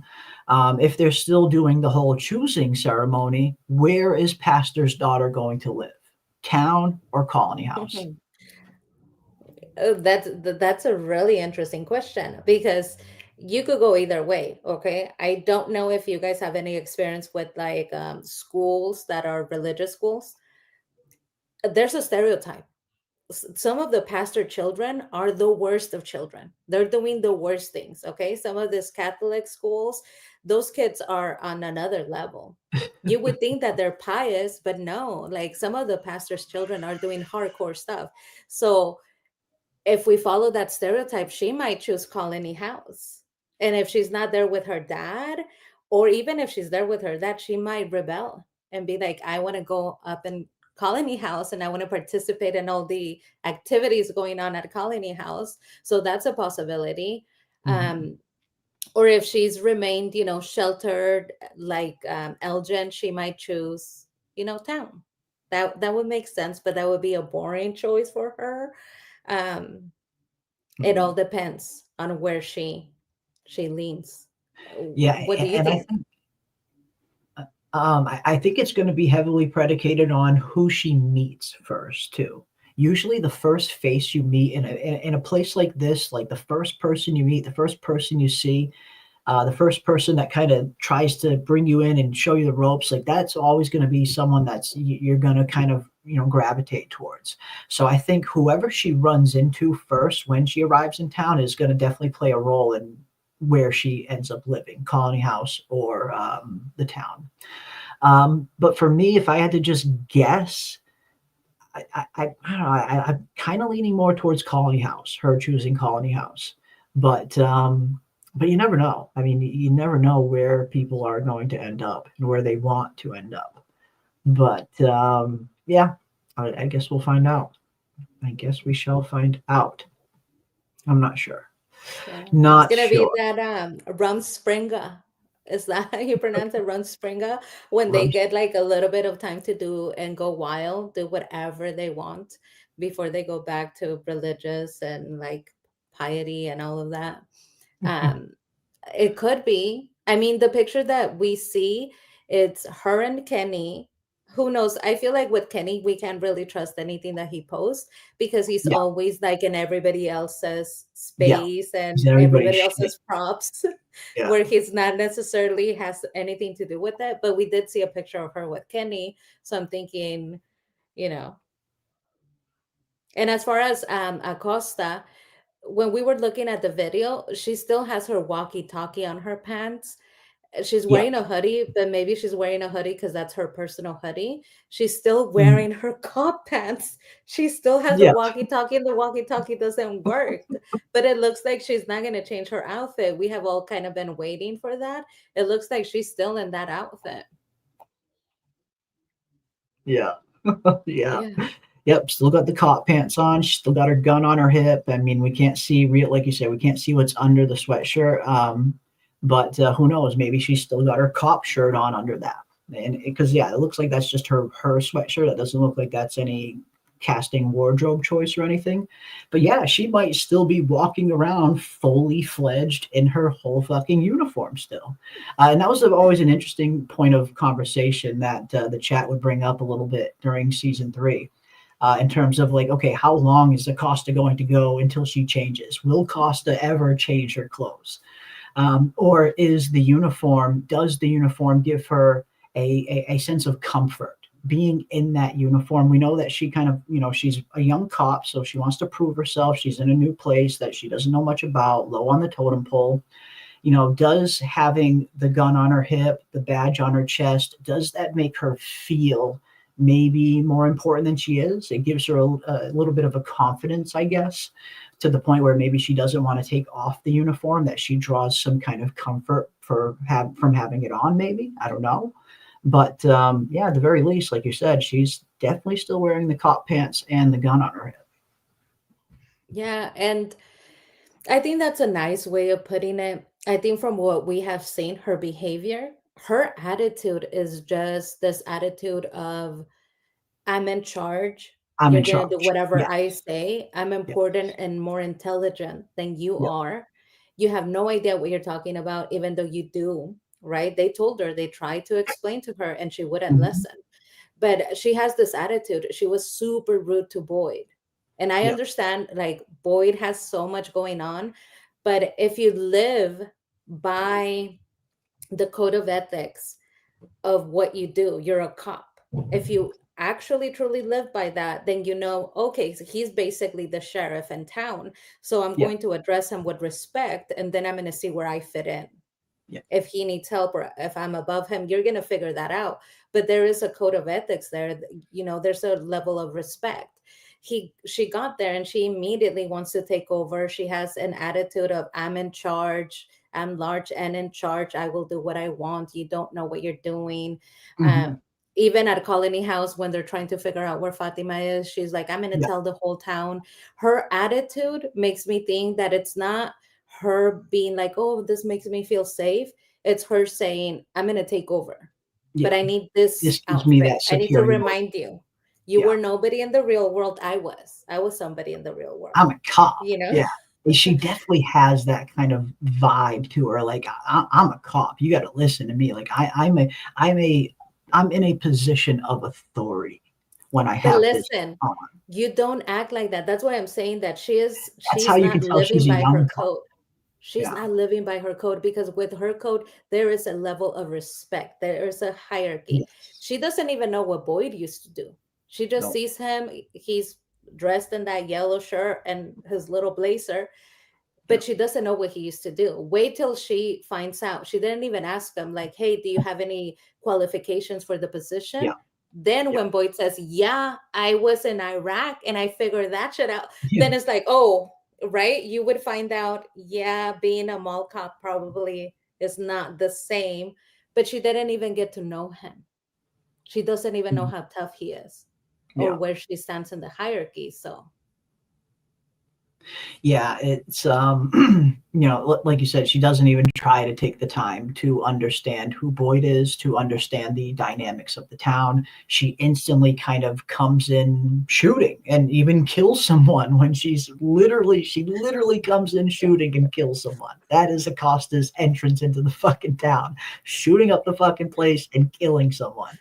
So yeah, she's super young. She's gung ho. She doesn't quite understand that respect for the higher authority, for someone who's been here a lot longer than you have and has kept a lot of people alive for a very long time. She doesn't understand who she's messing with when she's stepping up at Boyd like this. And Boyd was so nice in terms of handling her the way he handled her. He could have handled her way different if he wanted to, and he would have been justified to.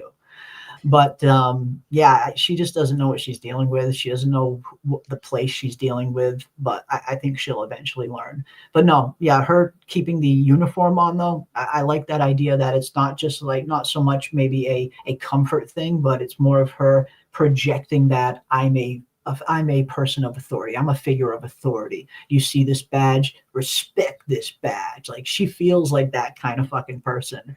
And hopefully that's a persona that she will shed herself from the more time she spends in Fromville, because she's still very green. She's still very green. She's only been in From for only a few nights up until this point, maybe a week at most. So we'll see. We'll see where good old Acosta is going to go storyline wise. I remember a lot of people were shipping her and Kenny in season 3. And who knows? You never know what's going to happen. But one thing you and I always talk about is I love the fact that From isn't a show that needs to rely on having a significant other for every single freaking character. Like I love that From doesn't need to have 100 million love stories going on. Like not every show needs to be chock full of romance.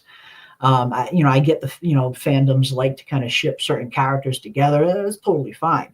But I very much appreciate From in a sense where there's not like just a bunch of love stories going around. It's actually, it's got a much more, there's more substance to it. Instead of just because again the whole Fatima and Ellis thing, it's been one of the more boring storylines in the whole freaking show. So I'm glad that From prioritizes real human moments, real human drama, and real horror, as opposed to kind of making sure everybody has a romance entanglement. Don't need it. Not every character needs it. Most characters don't need it. Yeah, I mean, I would go as far as to say that the show has suffered, and us as the audience, we have suffered for the romance that they put in. We've wasted time with Fatima and Ellis. We could Yeah. care less at the finale if they're getting engaged or they're pregnant. I just kept thinking every time they were on screen, like, let's get back to the children, the Yeah, let's ugly get back to children. what Like, really matters, right? Yeah. what the hell do I care if these two Yeah. stoners are getting married? Like, I don't care. Okay. Like, of course they're happy. They're always happy. They're stoned most of the time. But that, and then the Kenny Christie thing was kind of interesting because it was toxic, right? And I think those storylines are more interesting when And it comes was to something that romance. was destined to fail, and you knew that from the very beginning. So there was a little that drama was a little more interesting, yeah, as opposed to Yeah. Christy and Marielle, which is another kind of just The boring. Christy and the Marielle sex scene, I feel Just like all of us collectively, which I love, right? When we can all agree on something collectively as an audience, we were like, nope, I'm just not feeling it. I don't care if Christy wakes up in Marielle's shirt that she like came out telling us there was a love scene. We could care less. We're not feeling the vibe. We're not feeling you as a couple, right? The show has suffered for the time we wasted on romance. So that's what I have to say about the show. However, when it comes to the fandom and the little relationship ships, that's one of the most entertaining things that the fandom does. When they try to like para couples, I think it's super funny as long as it's not in the show. The way that they have paired up Donna with Henry, and there's even like a conspiracy that they slept together that night at the bar when they were drinking. There's a conspiracy to that, so that's really funny. When they tried doing Boyd and Bacta, that one was oh interesting. geez. So the fandom doing it, I think it's hilarious, and I love it. I think it's amazing, and their eternal trying to find Kenny love. They're Yes, eternally trying to find Kenny somebody to be poor with, Kenny. which is really like interesting. So I love it when we do it. Just I don't want the show to do it. We don't Yeah. need love. But like Pam says, "Oh, what do you have against love, Jeremy?" Oh, absolutely nothing. I have nothing against love. We love love. We love love around here. We just don't need every single character on our shows to need love. Is all. That's it. That's it. We love love.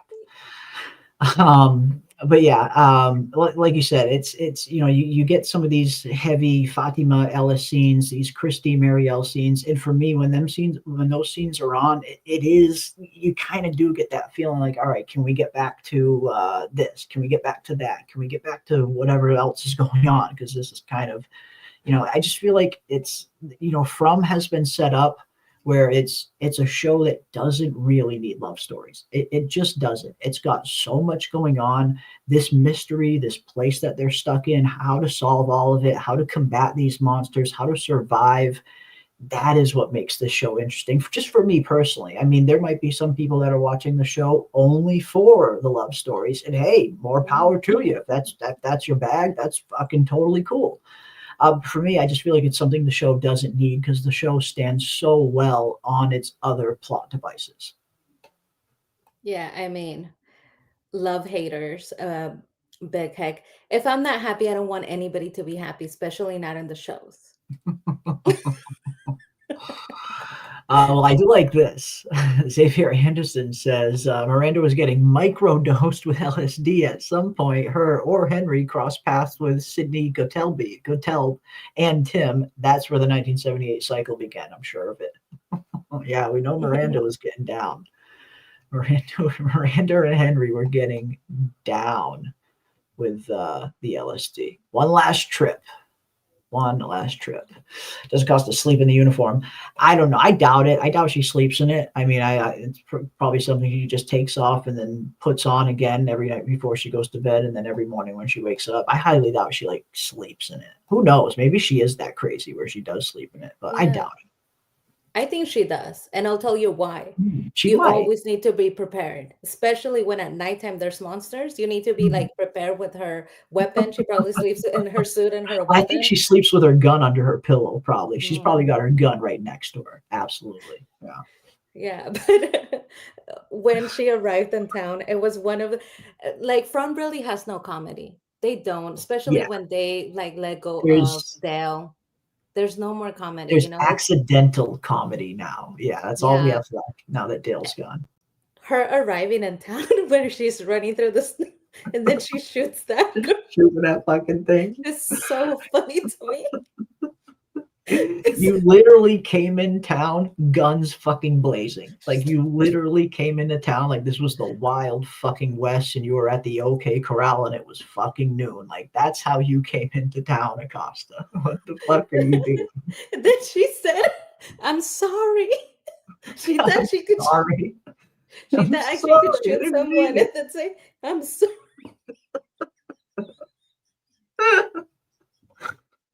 Oh, shit. Fuck me. Came in like she was And then she Clint said- fucking Eastwood.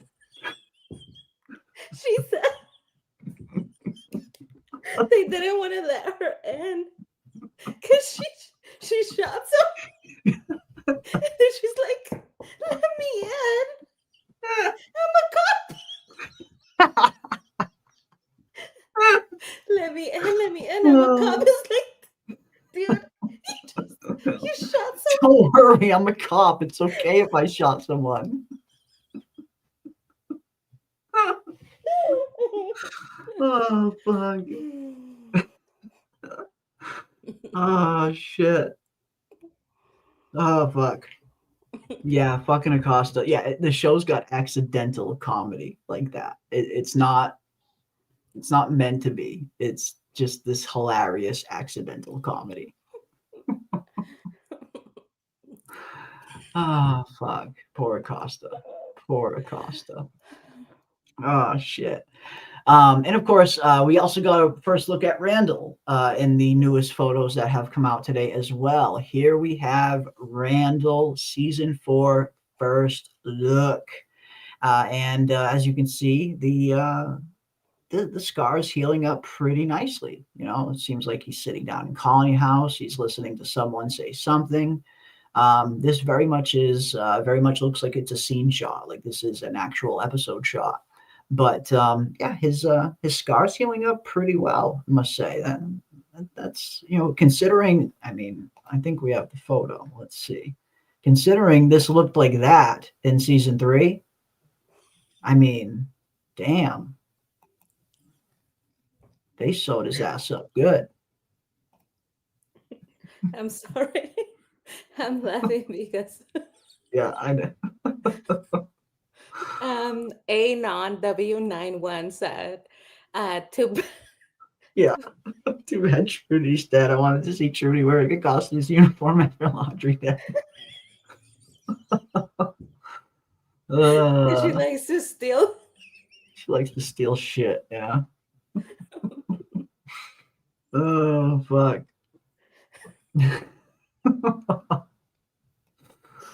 Ah, man, I'm still laughing at Acosta just coming in guns blazing. It was just, great.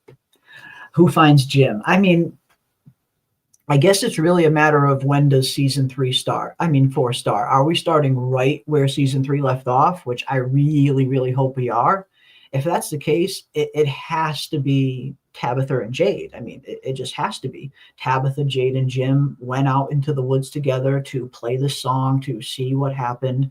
Jim clearly got separated from Tabitha and Jade. Tabitha went off on her own after learning what she learned. Jade stayed at the tree kind of in shock, staring at his daughter, his Ankui daughter, remembering that he used to sing them lullabies. And Jim went over to the RV. Very interesting how Jim's journey ends right where it began. And I thought that was an interesting kind of symbolic kind of ending to his journey, where this is literally where your RV crashed. This is literally where your Fromville journey began. And this is where it's ending. So I like the symbolic kind of closure there for Jim's character. But yeah, I have to imagine at some point Tabitha's going to go back to the tree and get Jade, and they're both going to be like, "Oh, where's Jim? I thought he was with you. Oh, I thought he was with you." Kind of fucking scene. And they go out looking for him, and it's not going to be too long before they find him by the RV. It's got to be Tabitha and Jade. I feel like if they make anybody else stumble across Jim's body, they're really missing a huge opportunity for a great Tabitha scene and a great Jade scene. Yeah. I mean, I would have to agree, especially when you put together the fact that they had a confrontation. Yeah. Tabitha had a confrontation with Jim where she wasn't getting the words out, and Jim even gets so frustrated that he shakes her and he's like, "Tell me, like, just say it, like, spit it out." And she's like, "Oh, we were married. One of them was our children." Then he stumbles away. So it makes sense. If he's going away, you're going to chase after him. You're going to process whatever it is and then chase after him and realize, oh my God, he's going through it too. So I think, it would make for a beautiful scene too. Yeah. Between both of them, because at the end of the day, Tabitha did tell us season 1, she says that while she's talking to Julie, your father was the love of my life. We know that she is reincarnated, but she has individual lives in that reincarnation. And in this particular one, Jim was the love of her life. So there's feelings there. Like, you can't deny that there's feelings there. So it would make for a beautiful closing of that relationship, her finding him and having to go through that. I like how you mentioned the RV being the end of his journey, because when you put that together with his last words that we get to hear from him, sometimes I remember how it used to be. Calling us all the way back to the beginning. It really, they close that circle beautifully. They really did. It was in terms of having like a really good kind of definitive ending for a character, they gave Jim a really good send-off. He got a great, good amount of character development in those last few episodes, where he finally started to realize, with the help of Henry, kind of telling him like, hey, I see myself 40 years ago. I see all the same mistakes that I was once making with Miranda that you're making now. And Jim needed that. Jim needed to hear that from somebody with his kind of perspective to really realize that Jim was going about things the wrong way in a few areas. And he did. He learned that, and he was instantly trying to make up for that. He kind of embraced Tabitha, embraced her way of doing things and what she needed, and as his, from him as her husband. And he even kind of reaches out to Randall in that one scene, which I thought was really good too, where he's trying to figure out what Julie's going through. He's trying to connect with his daughter. He knows something's wrong with her. He knows whatever they went through is still messing with her. So he goes to Randall and says, hey, what was it like? I'm trying to get through to her. I'm trying to connect with my daughter. And that was a really interesting scene. It showed a lot of growth on Jim's part, that he was, he had the presence of mind to not only put his ego aside, but to go to Randall in the first place and ask him something like that. So he got some really good character developing moments right before they took him out. And it did have a really good kind of symbolic ending to it, with it ending near the RV, right where it started. And like you said, the little flashback we get to him driving, I remember how things used to be. it makes you feel really bad. It makes you feel really bad for Jim in the end that he has to go out this way. But it was a good ending in terms of like writing wise, writing the character's end. It was good, really good, almost as good as Cautry's. Yeah. I mean, for me, Cautry's was good. Yeah. I love the church scene. So I love that being one of Boyd's like best Ah, scenes. yeah. But So Jim's death was beautiful. And people are like, what do you mean it was beautiful? So brutal.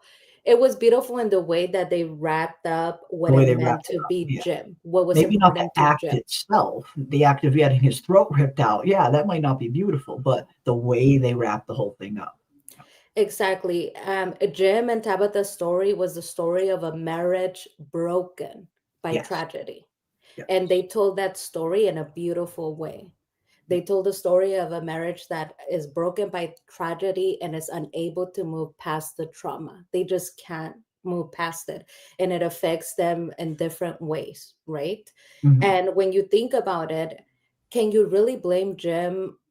He has the trauma of having a family and having a child, and he's there one second he's there and the next he's gone. That Yeah. would make you overprotective. That would make you want to keep your Yeah. wife and your other children close. We know that he's holding on to Tabitha so much because now she's wanting to exit and end the marriage. So he's forgetting about his children altogether because he's trying to like grasp at Tabitha because she is what will make the family stay together. If she divorces him, then that's it. The family's completely broken. So they told that story in a beautifully tragic way, showing you that sometimes there's no going back. You cannot go back to before the trauma happened. There's no going back to the beautiful marriage. You just can't resolve those things. Mhm. So that's why when people say, are Jade and Tabitha going to be so into each other and in love? No. I'd like to think no. I'd like to think no. This is the love of her life, she said, was Jim. So she has all of the memory from that previous life. That doesn't mean that the love of her life suddenly changes. We Yeah. don't know how in love they were. And still, I'm still angry at Jay because he, like you said, he stays there kind of just staring at the Ankui little child. Why didn't he pick her up and embrace her? I'm still so pissed off that nobody picked up this poor little child and embraced them. You would think if you have been trying to save them for years, right? And you feel so sorry that as soon as you see them again, you're like, oh my God, like I'm here now. Everything's going to be okay. But no, they left her there like standing like that. She's like, and they both ran away from her. Like she's been Yeah, one waiting for stands there in shock, centuries. the other one runs away. Yeah, it's like no embrace or anything. So sad for her. I know, poor little Ankui kid. I guess if nothing else, it should be interesting the next time Jade or Tabitha see the Ankui children. How are they going to react the next time they see them? Now that they know who these children are and know the connection that they have to them, what's the next meeting going to be like? Will we see that embrace? Will we see Jade or Tabitha attempt, or at least attempt, to walk up to them and try and embrace one of them or all of them? I think that's going to be a very interesting scene the next time the Ankui children kind of show up. But yeah, great look at Randall as we saw. We also get this good look at Boyd sitting at his desk looking at his hand. Kind of having his hand out. And I don't know why this just instantly gave me vibes of the Parkinsons. I don't know why it made me think of that. Maybe it's because the hand's out like that and he's kind of like maybe looking at it, kind of looking right above it. We know that the shaking did return for Boyd in season 3. That was one thing we saw pretty clearly on 2 different occasions. In episode 1, when he's pouring the drink, when he and Jade are in the station at night, right before the whole barn incident, we see him try to pour a drink and his hand is shaking like a leaf. And then in the next episode, we see him trying to bandage his own arm, and he's shaking so bad that he can't bandage his arm on his own. So he has to tie it around his torso to have something steady for it to hold on to before he could actually wrap his arm. So we are seeing that the shaking is returning for Boyd. And he even had a conversation with Kenny about it in season 3, that he has this ticking time clock hanging over him. So when I saw this shot of him kind of just sitting there at his desk, his hand out like that, I wouldn't be surprised if this is during or right after he had another one of those kind of shaking fits where the Parkinson's is continuing to get worse and worse and worse. Because, I mean, unless the writers just completely forgot about that storyline, I feel like season 3 was very much those few Parkinson's related scenes we did get definitely felt like they were setting it up to get a lot worse down the road. And here we are. If they are planning on only doing 5 seasons, which is what they kind of seem to be doing at this point, this is it. This is the beginning of the end. Season 4 is the beginning of the end. So we have to see this Parkinson's storyline come to fruition in some kind of way. So when I see this, him with, holding his hand out like that, it just instantly made me think of maybe he's having a Parkinson's fit, and it is starting to get worse and worse. Yeah, I think, they have to bring that back. I totally agree. I think another possibility is in this scene, he's talking to someone else. He's having a conversation with someone else, and he just came into his office. We see that he has his blazer over his lap. legs.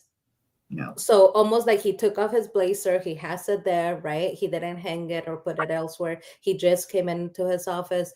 And what this looks like to me is when you're wearing a long sleeve collar shirt, it has buttons here at the bottom. So if you want to roll up your sleeve, oh, okay, like he's unbuttoning you go like this, his cuff. right?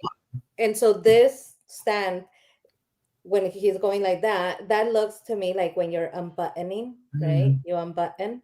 Kind of, yeah. Your sleeves up. Yeah, the And cuff button. his suit jacket is on his lap, so he just took that off. Now he's unbuttoning.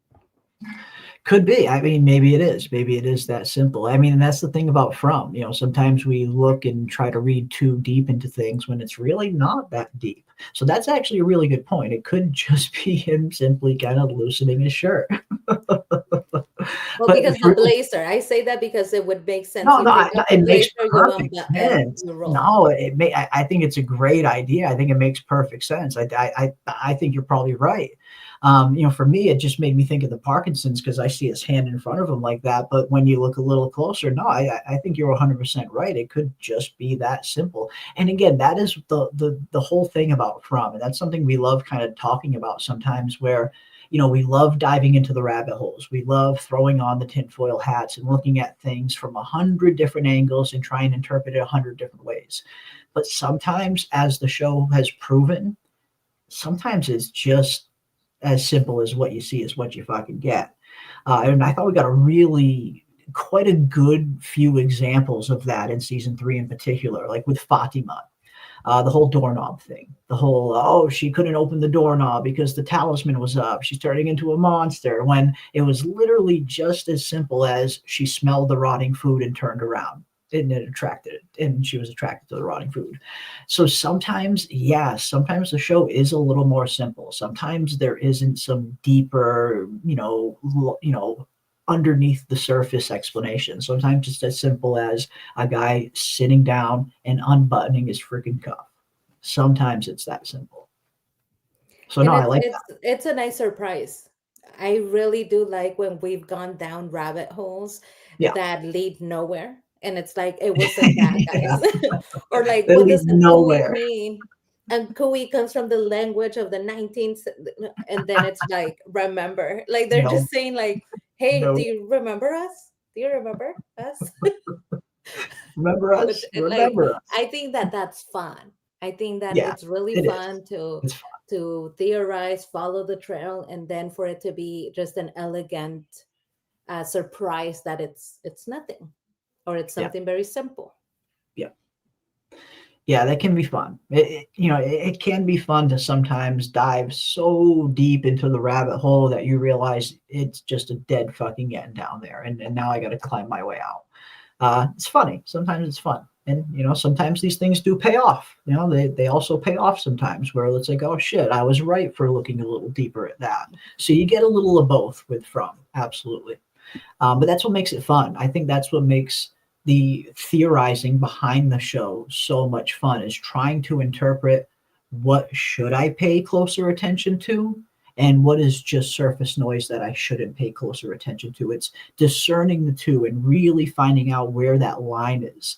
That's the difficult part of From. That's the cerebral part of From, the part that really makes you think, part that makes you work for it, to figure out what is really deeper and what is really just surface level. And yeah, you get a good mix of both with From, for sure. You get a good mix of both. But yeah, we got this one. This was a new one. Nothing too new here. Just another shot of the motel sign and the diner in the background. I mean, we keep seeing the cast, post a few pictures of this motel sign. I mean, are they hinting at something that we're finally going to get some kind of answer towards the motel, or are they just taking a nice photograph with some nice scenery?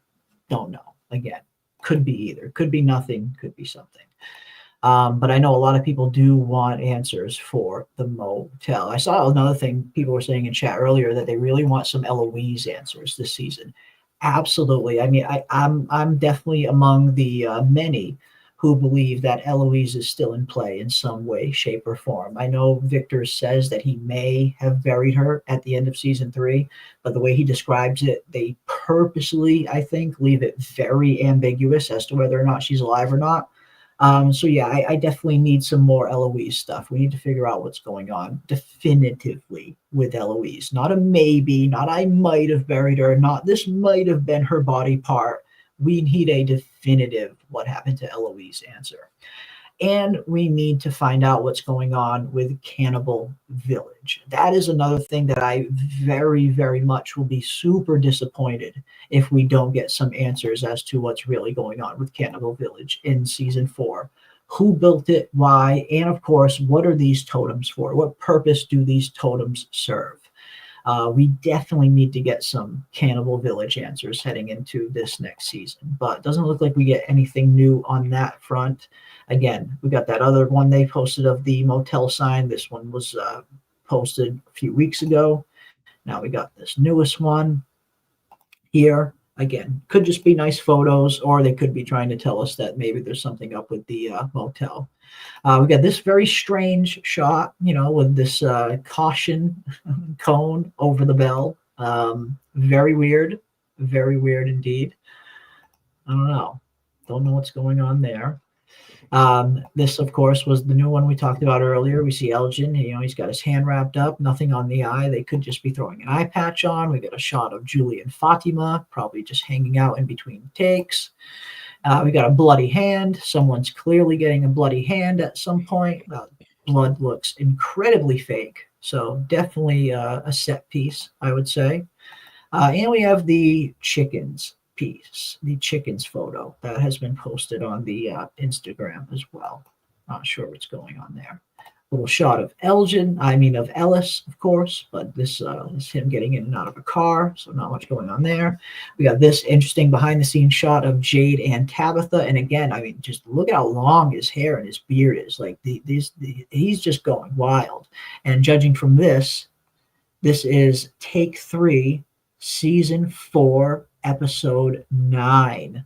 So whatever's going on and from season 4, Jade and Tabitha at least survived to episode 9. They should not have released this, but they did, and here we are. But this is interesting. They're filming some kind of scene together in episode 9, season 4, episode 9. And I will say that they have glammed up Tabitha. So Tabitha, her hair was always kind of, like unruly, and this looks like they put a little bit more makeup on her, and they did her hair. Her hair is like all together. So that's a difference in aesthetic. Maybe they're kind of cleaning up the aesthetics and making them look prettier, nicer. Episode 9. How many episodes does each 10. season have? They do 10. They're doing 10 episodes again. So this is the right before the end. And it's So they survived. it's Episode 9, scene 48D is what that you just in film terms usually. That's episode 9, scene 48D, take 3, third take. And then again, episode 49, the date in which they shoot, the director and director of photography. But yeah, episode 9 out of 10. So, Interesting. yeah. Oh, wow. And they're in front of a blue screen, which is pretty interesting. We know From doesn't use a ton of like high, big CGI sets, CGI set pieces, CGI scenes. Yet they got the whole big old blue screen out for here for season 4. So maybe season 4 is going to have a little more CGI. I think they're in the cave because Might be. even though the green screen is up there for the background, when they're like their feet are touching dirt that looks like the yes. cave dirt. So I think Yes. that's the cave. Could be. They're probably looking at the ritual. They're probably like reliving or looking at the ritual with Going the back and children because reliving. that dirt is cave dirt. And it's and that's not just regular ground dirt. Look at the color of it. It's like straight up gray, just like the caves. So it's not like this is some kind of dirt road that they're on, some kind of ground that they're on for some other set. No, I think you're right. This very much does look like this is the cave floor. And yeah, maybe that's why the blue screen is there. Maybe we're finally going to get a really big glimpse at the sacrifice from start to finish. See the whole thing, what really happened, meet the original Jade and Tabitha. They're going to continue to learn more and more, I imagine, as season 4 goes on. So yeah, no, I think you're right. I think this could very well be a cave scene. And saving something like that, something that big, you wouldn't do at the beginning of the season. That would be something in an episode 9 or an episode 10 at the end of the season. So it fits. That very well fits that this could very well be Jade and Tabitha returning to the caves, returning to the spot of the sacrifice. Yeah. And I think it must be some sort of thing that they can't do in the cave set. They need different lighting, or they're going to introduce something that is going to have a transition that is unnatural or magical. If they're doing the whole showing us who did this to the children, how the children passed, it makes sense that they would have a green screen. As for Eloise, I think this is the vibe that I get, and I could be so wrong, but the vibe that I get with Eloise is that we know that in From, Victor wasn't even supposed to survive. So I think the creators were like, Victor obviously doesn't survive. And then they're like, maybe he had a sister, maybe he didn't. I think Eloise is going to come to be because we asked for her, just like Smiley. Like the fans created Eloise in a sense. Just like Smiley. We kept asking Eloise, and I think for them it was like, and Victor, right? We love Victor. So they're making changes along the way with what we emphasize, because I get the sense that Smiley came back as an afterthought because Fatima was already pregnant when they decided to hijack her pregnancy. And the same for Victor, right? People liked Victor. He worked very well. And so they kept them on. And I think the same for Eloise. Like, they want answers for Eloise. Okay, let's make it happen. Now we have to write something for Eloise. So I think it's interesting that as we are reacting and emphasizing certain things that we like, they're still writing and making changes. I do think that we see that. And even though some people think like, you're crazy, like you're insane, you sound like the people who say they're talking to me through the TV. But when they show the tarot cards, I do think that that was a nod to the community and the tarot card theory that was posted by Taryn. Because it became a big theory, and they put tarot cards, and then Amazon Prime put them all on tarot cards too. So I think that they're reacting to the community, and as we're going, they're changing things. I really do think that. No, I mean, especially when it comes to the Smiley thing, and I was very sus about this too, because the timeline just seemed a little weird. Fatima was already feeling the effects that she was pregnant before Smiley got killed. So it did kind of seem like this might have been something they kind of just shoehorned in because they wanted to bring Smiley back to the show, because they saw, that the show just works better with Smiley, because it does. The show does work better with Smiley. Not that the monsters weren't scary in season 3, but the monsters felt rudderless. They felt leaderless in season 3. At times you feel like the cowboy might be in charge, and then he just disappears and you don't see him for a bunch of episodes. So in season 3, the monsters didn't seem to have that uniformity that they've had in season 1 and season 2, and that is largely because of Smiley. Every time, when Smiley's around, you don't guess. You don't have to wonder which monster is the main monster. You know damn well what monster is the main monster. And maybe they just knew the show was missing that.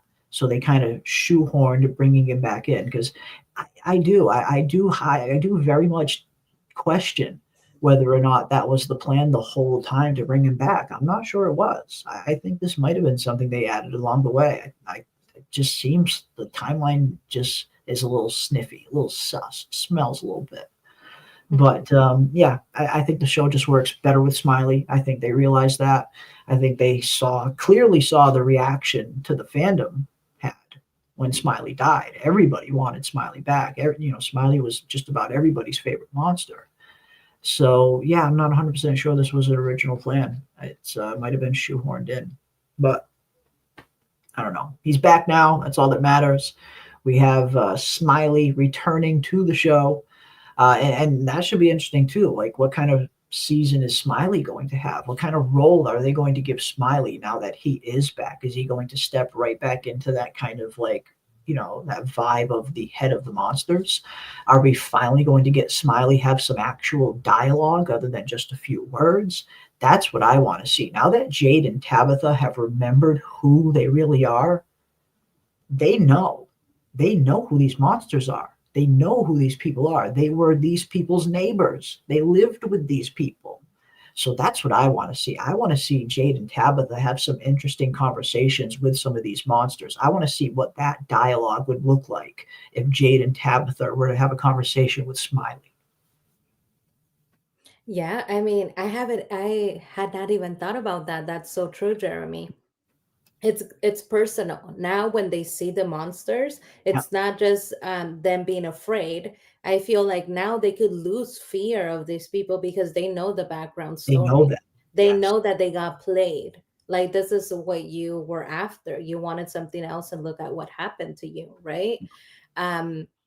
We do get little glances at the monsters when they're kind of remembering things or they are interacting with things. They like objects. And so Yeah. you'll see their smile fall when they're like looking at the objects, kind of remembering what it's like to be human.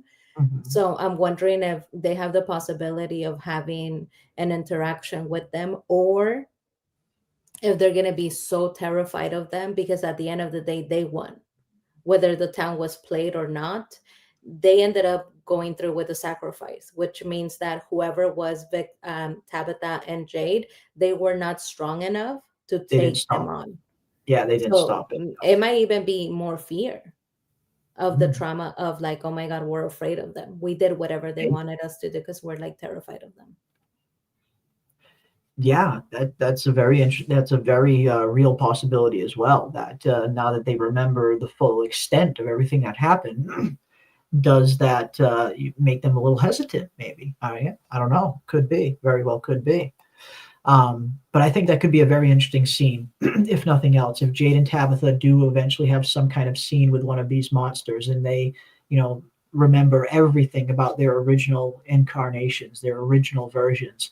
That's super interesting, because it's like, we were one of you once. We were almost one of you. We would have been one of you if we didn't try to stop this in the 11th hour, it seems like. And that's another story that the show needs to answer. What exactly happened? Why did Jade and Tabitha not become monsters? And how come they are reincarnated every cycle? Is it because they tried to stop it in the last minute? And if so, what did that look like? What actually happened that spared Jade and Tabitha? Were they just magically spared because they tried to stop the sacrifice? Or is there something more to it? But yeah, A lot of questions. Going into season 4. Do you think we'll ever get a flashback of the original Jade and Tabitha playing the previous roles? I think so. Yes, I think at some point they have to show us this. At some point, they kind of have to show us the original Jade, the original Tabitha, that original timeline, the monsters when they were still human, how they sacrificed their children, and who convinced them to do it is another big question they need to answer. Because that was one thing we find out through Fatima at the end of season 3. She says it told them they could live forever if they do this. The parents didn't just think of this sacrifice up on their own. Someone or something coaxed them into doing it, convinced them to do it. Was that the man in yellow? Was that something else? Who knows? But those are the things that we need to have answered, and they need to show us at some point the original Jade and the original Tabitha. So yeah, I do think we'll see them at some point. Yeah, I think we definitely will. And From has been proven to pay attention to detail along with us, and they will come back and answer questions for us. To me, I always go back to the rope. They could have just left it as a magical rope. It would have been okay. This is a magical place, but they Yeah. came back and they gave us the answer as to why the Mhm. rope was thrown and by who. So I think if we look at that as testament to how they like to bring things full circle, along with Jim's death, I mean, you made a perfect example of how they like to wrap things up. I think we're going to get that full story. That being the center of the story, the ritual, the sacrifice. I mean, I think we have to, right? We Mhm. wouldn't just learn about it through word of mouth. I think they're going to show us, which is why they have the green screen, because some things might be magical, some things might not be something that they can make or build. Mhm. Absolutely. Like the children, pouring all of their hope into the roots above them and creating the faraway trees. That's something they would need CGI for, stuff like that. The ritual itself, like you said, maybe there is a magical element to it. But yeah, very interesting nonetheless. Like you said, I definitely agree with you. I think this does very much have a very strong possibility to be them maybe filming down there in those caves. It very much looks like the cave color sand down there, the dirt, like they would see in a cave ground. Yeah, I don't know. And again, knowing that it's all the way at the end of the season, episode 9, scene 48, season 4, episode 9, take 3. Yeah, looks like they are cooking something interesting with Jade and Tabitha towards the end of the season. And like you said, it definitely seems like them going down into the caves and witnessing the full sacrifice firsthand. I feel like that's the most likely answer. But who knows? Maybe it's something else. But it's definitely something from their past. 100%. It's definitely something them remembering something or seeing something from their past that they have to confront. But we'll see. We shall see.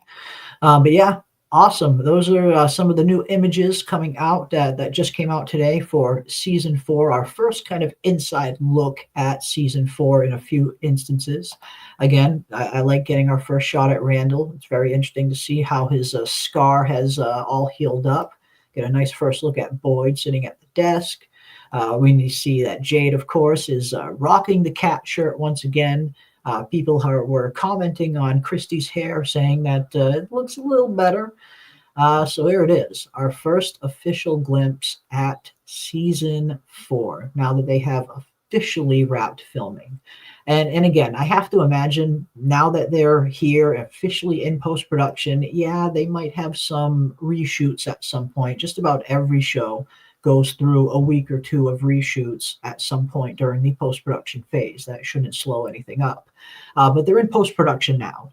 And that means a teaser trailer will most likely be the next thing that comes out concerning anything new for From.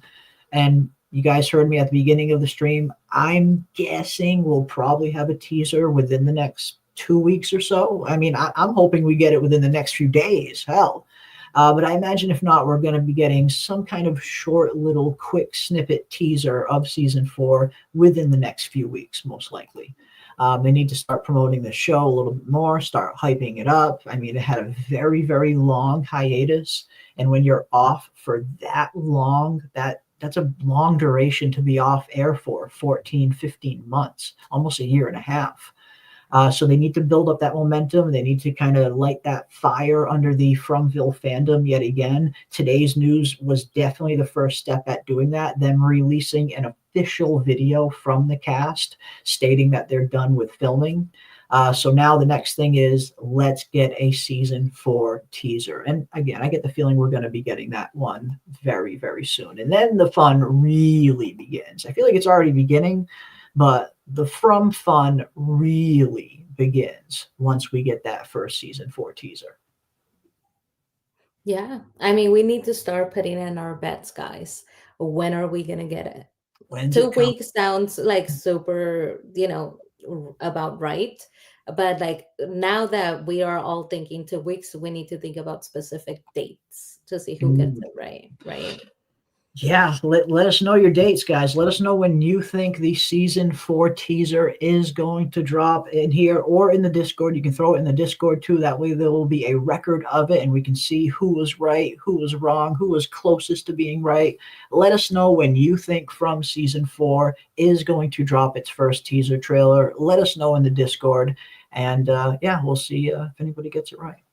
We shall see. But I can feel it. I can feel it in my bones. We're close. We are getting close, closer and closer to From season 4 eventually being on our screens. But of course, the first step, the next step is getting that teaser trailer. And again, I'm very hopeful, very, very hopeful that we're going to be getting a teaser within the next few weeks. I'm hoping. But we shall see. Who knows? Maybe I am completely wrong too. Maybe it's going to take a little longer. That's a possibility as well.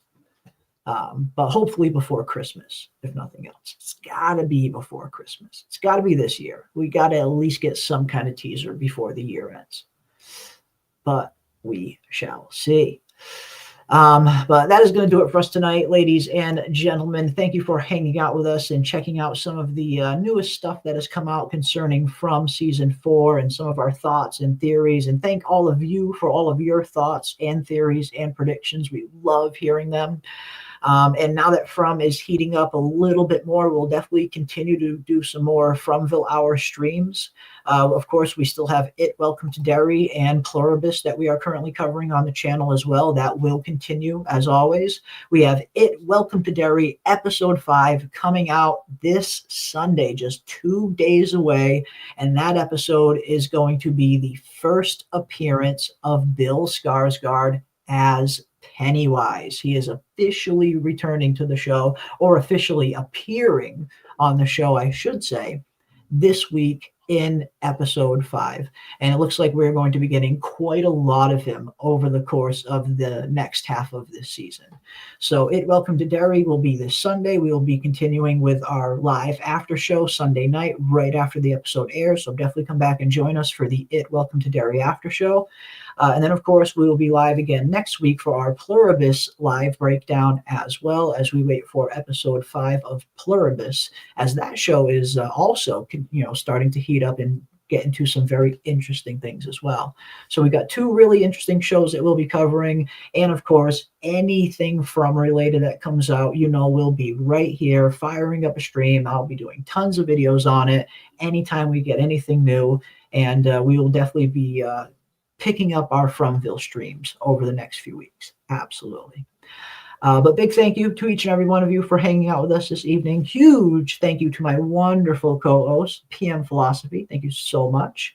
And yeah, keep those tinfoil hats on, folks. And we will see all of you on the next one.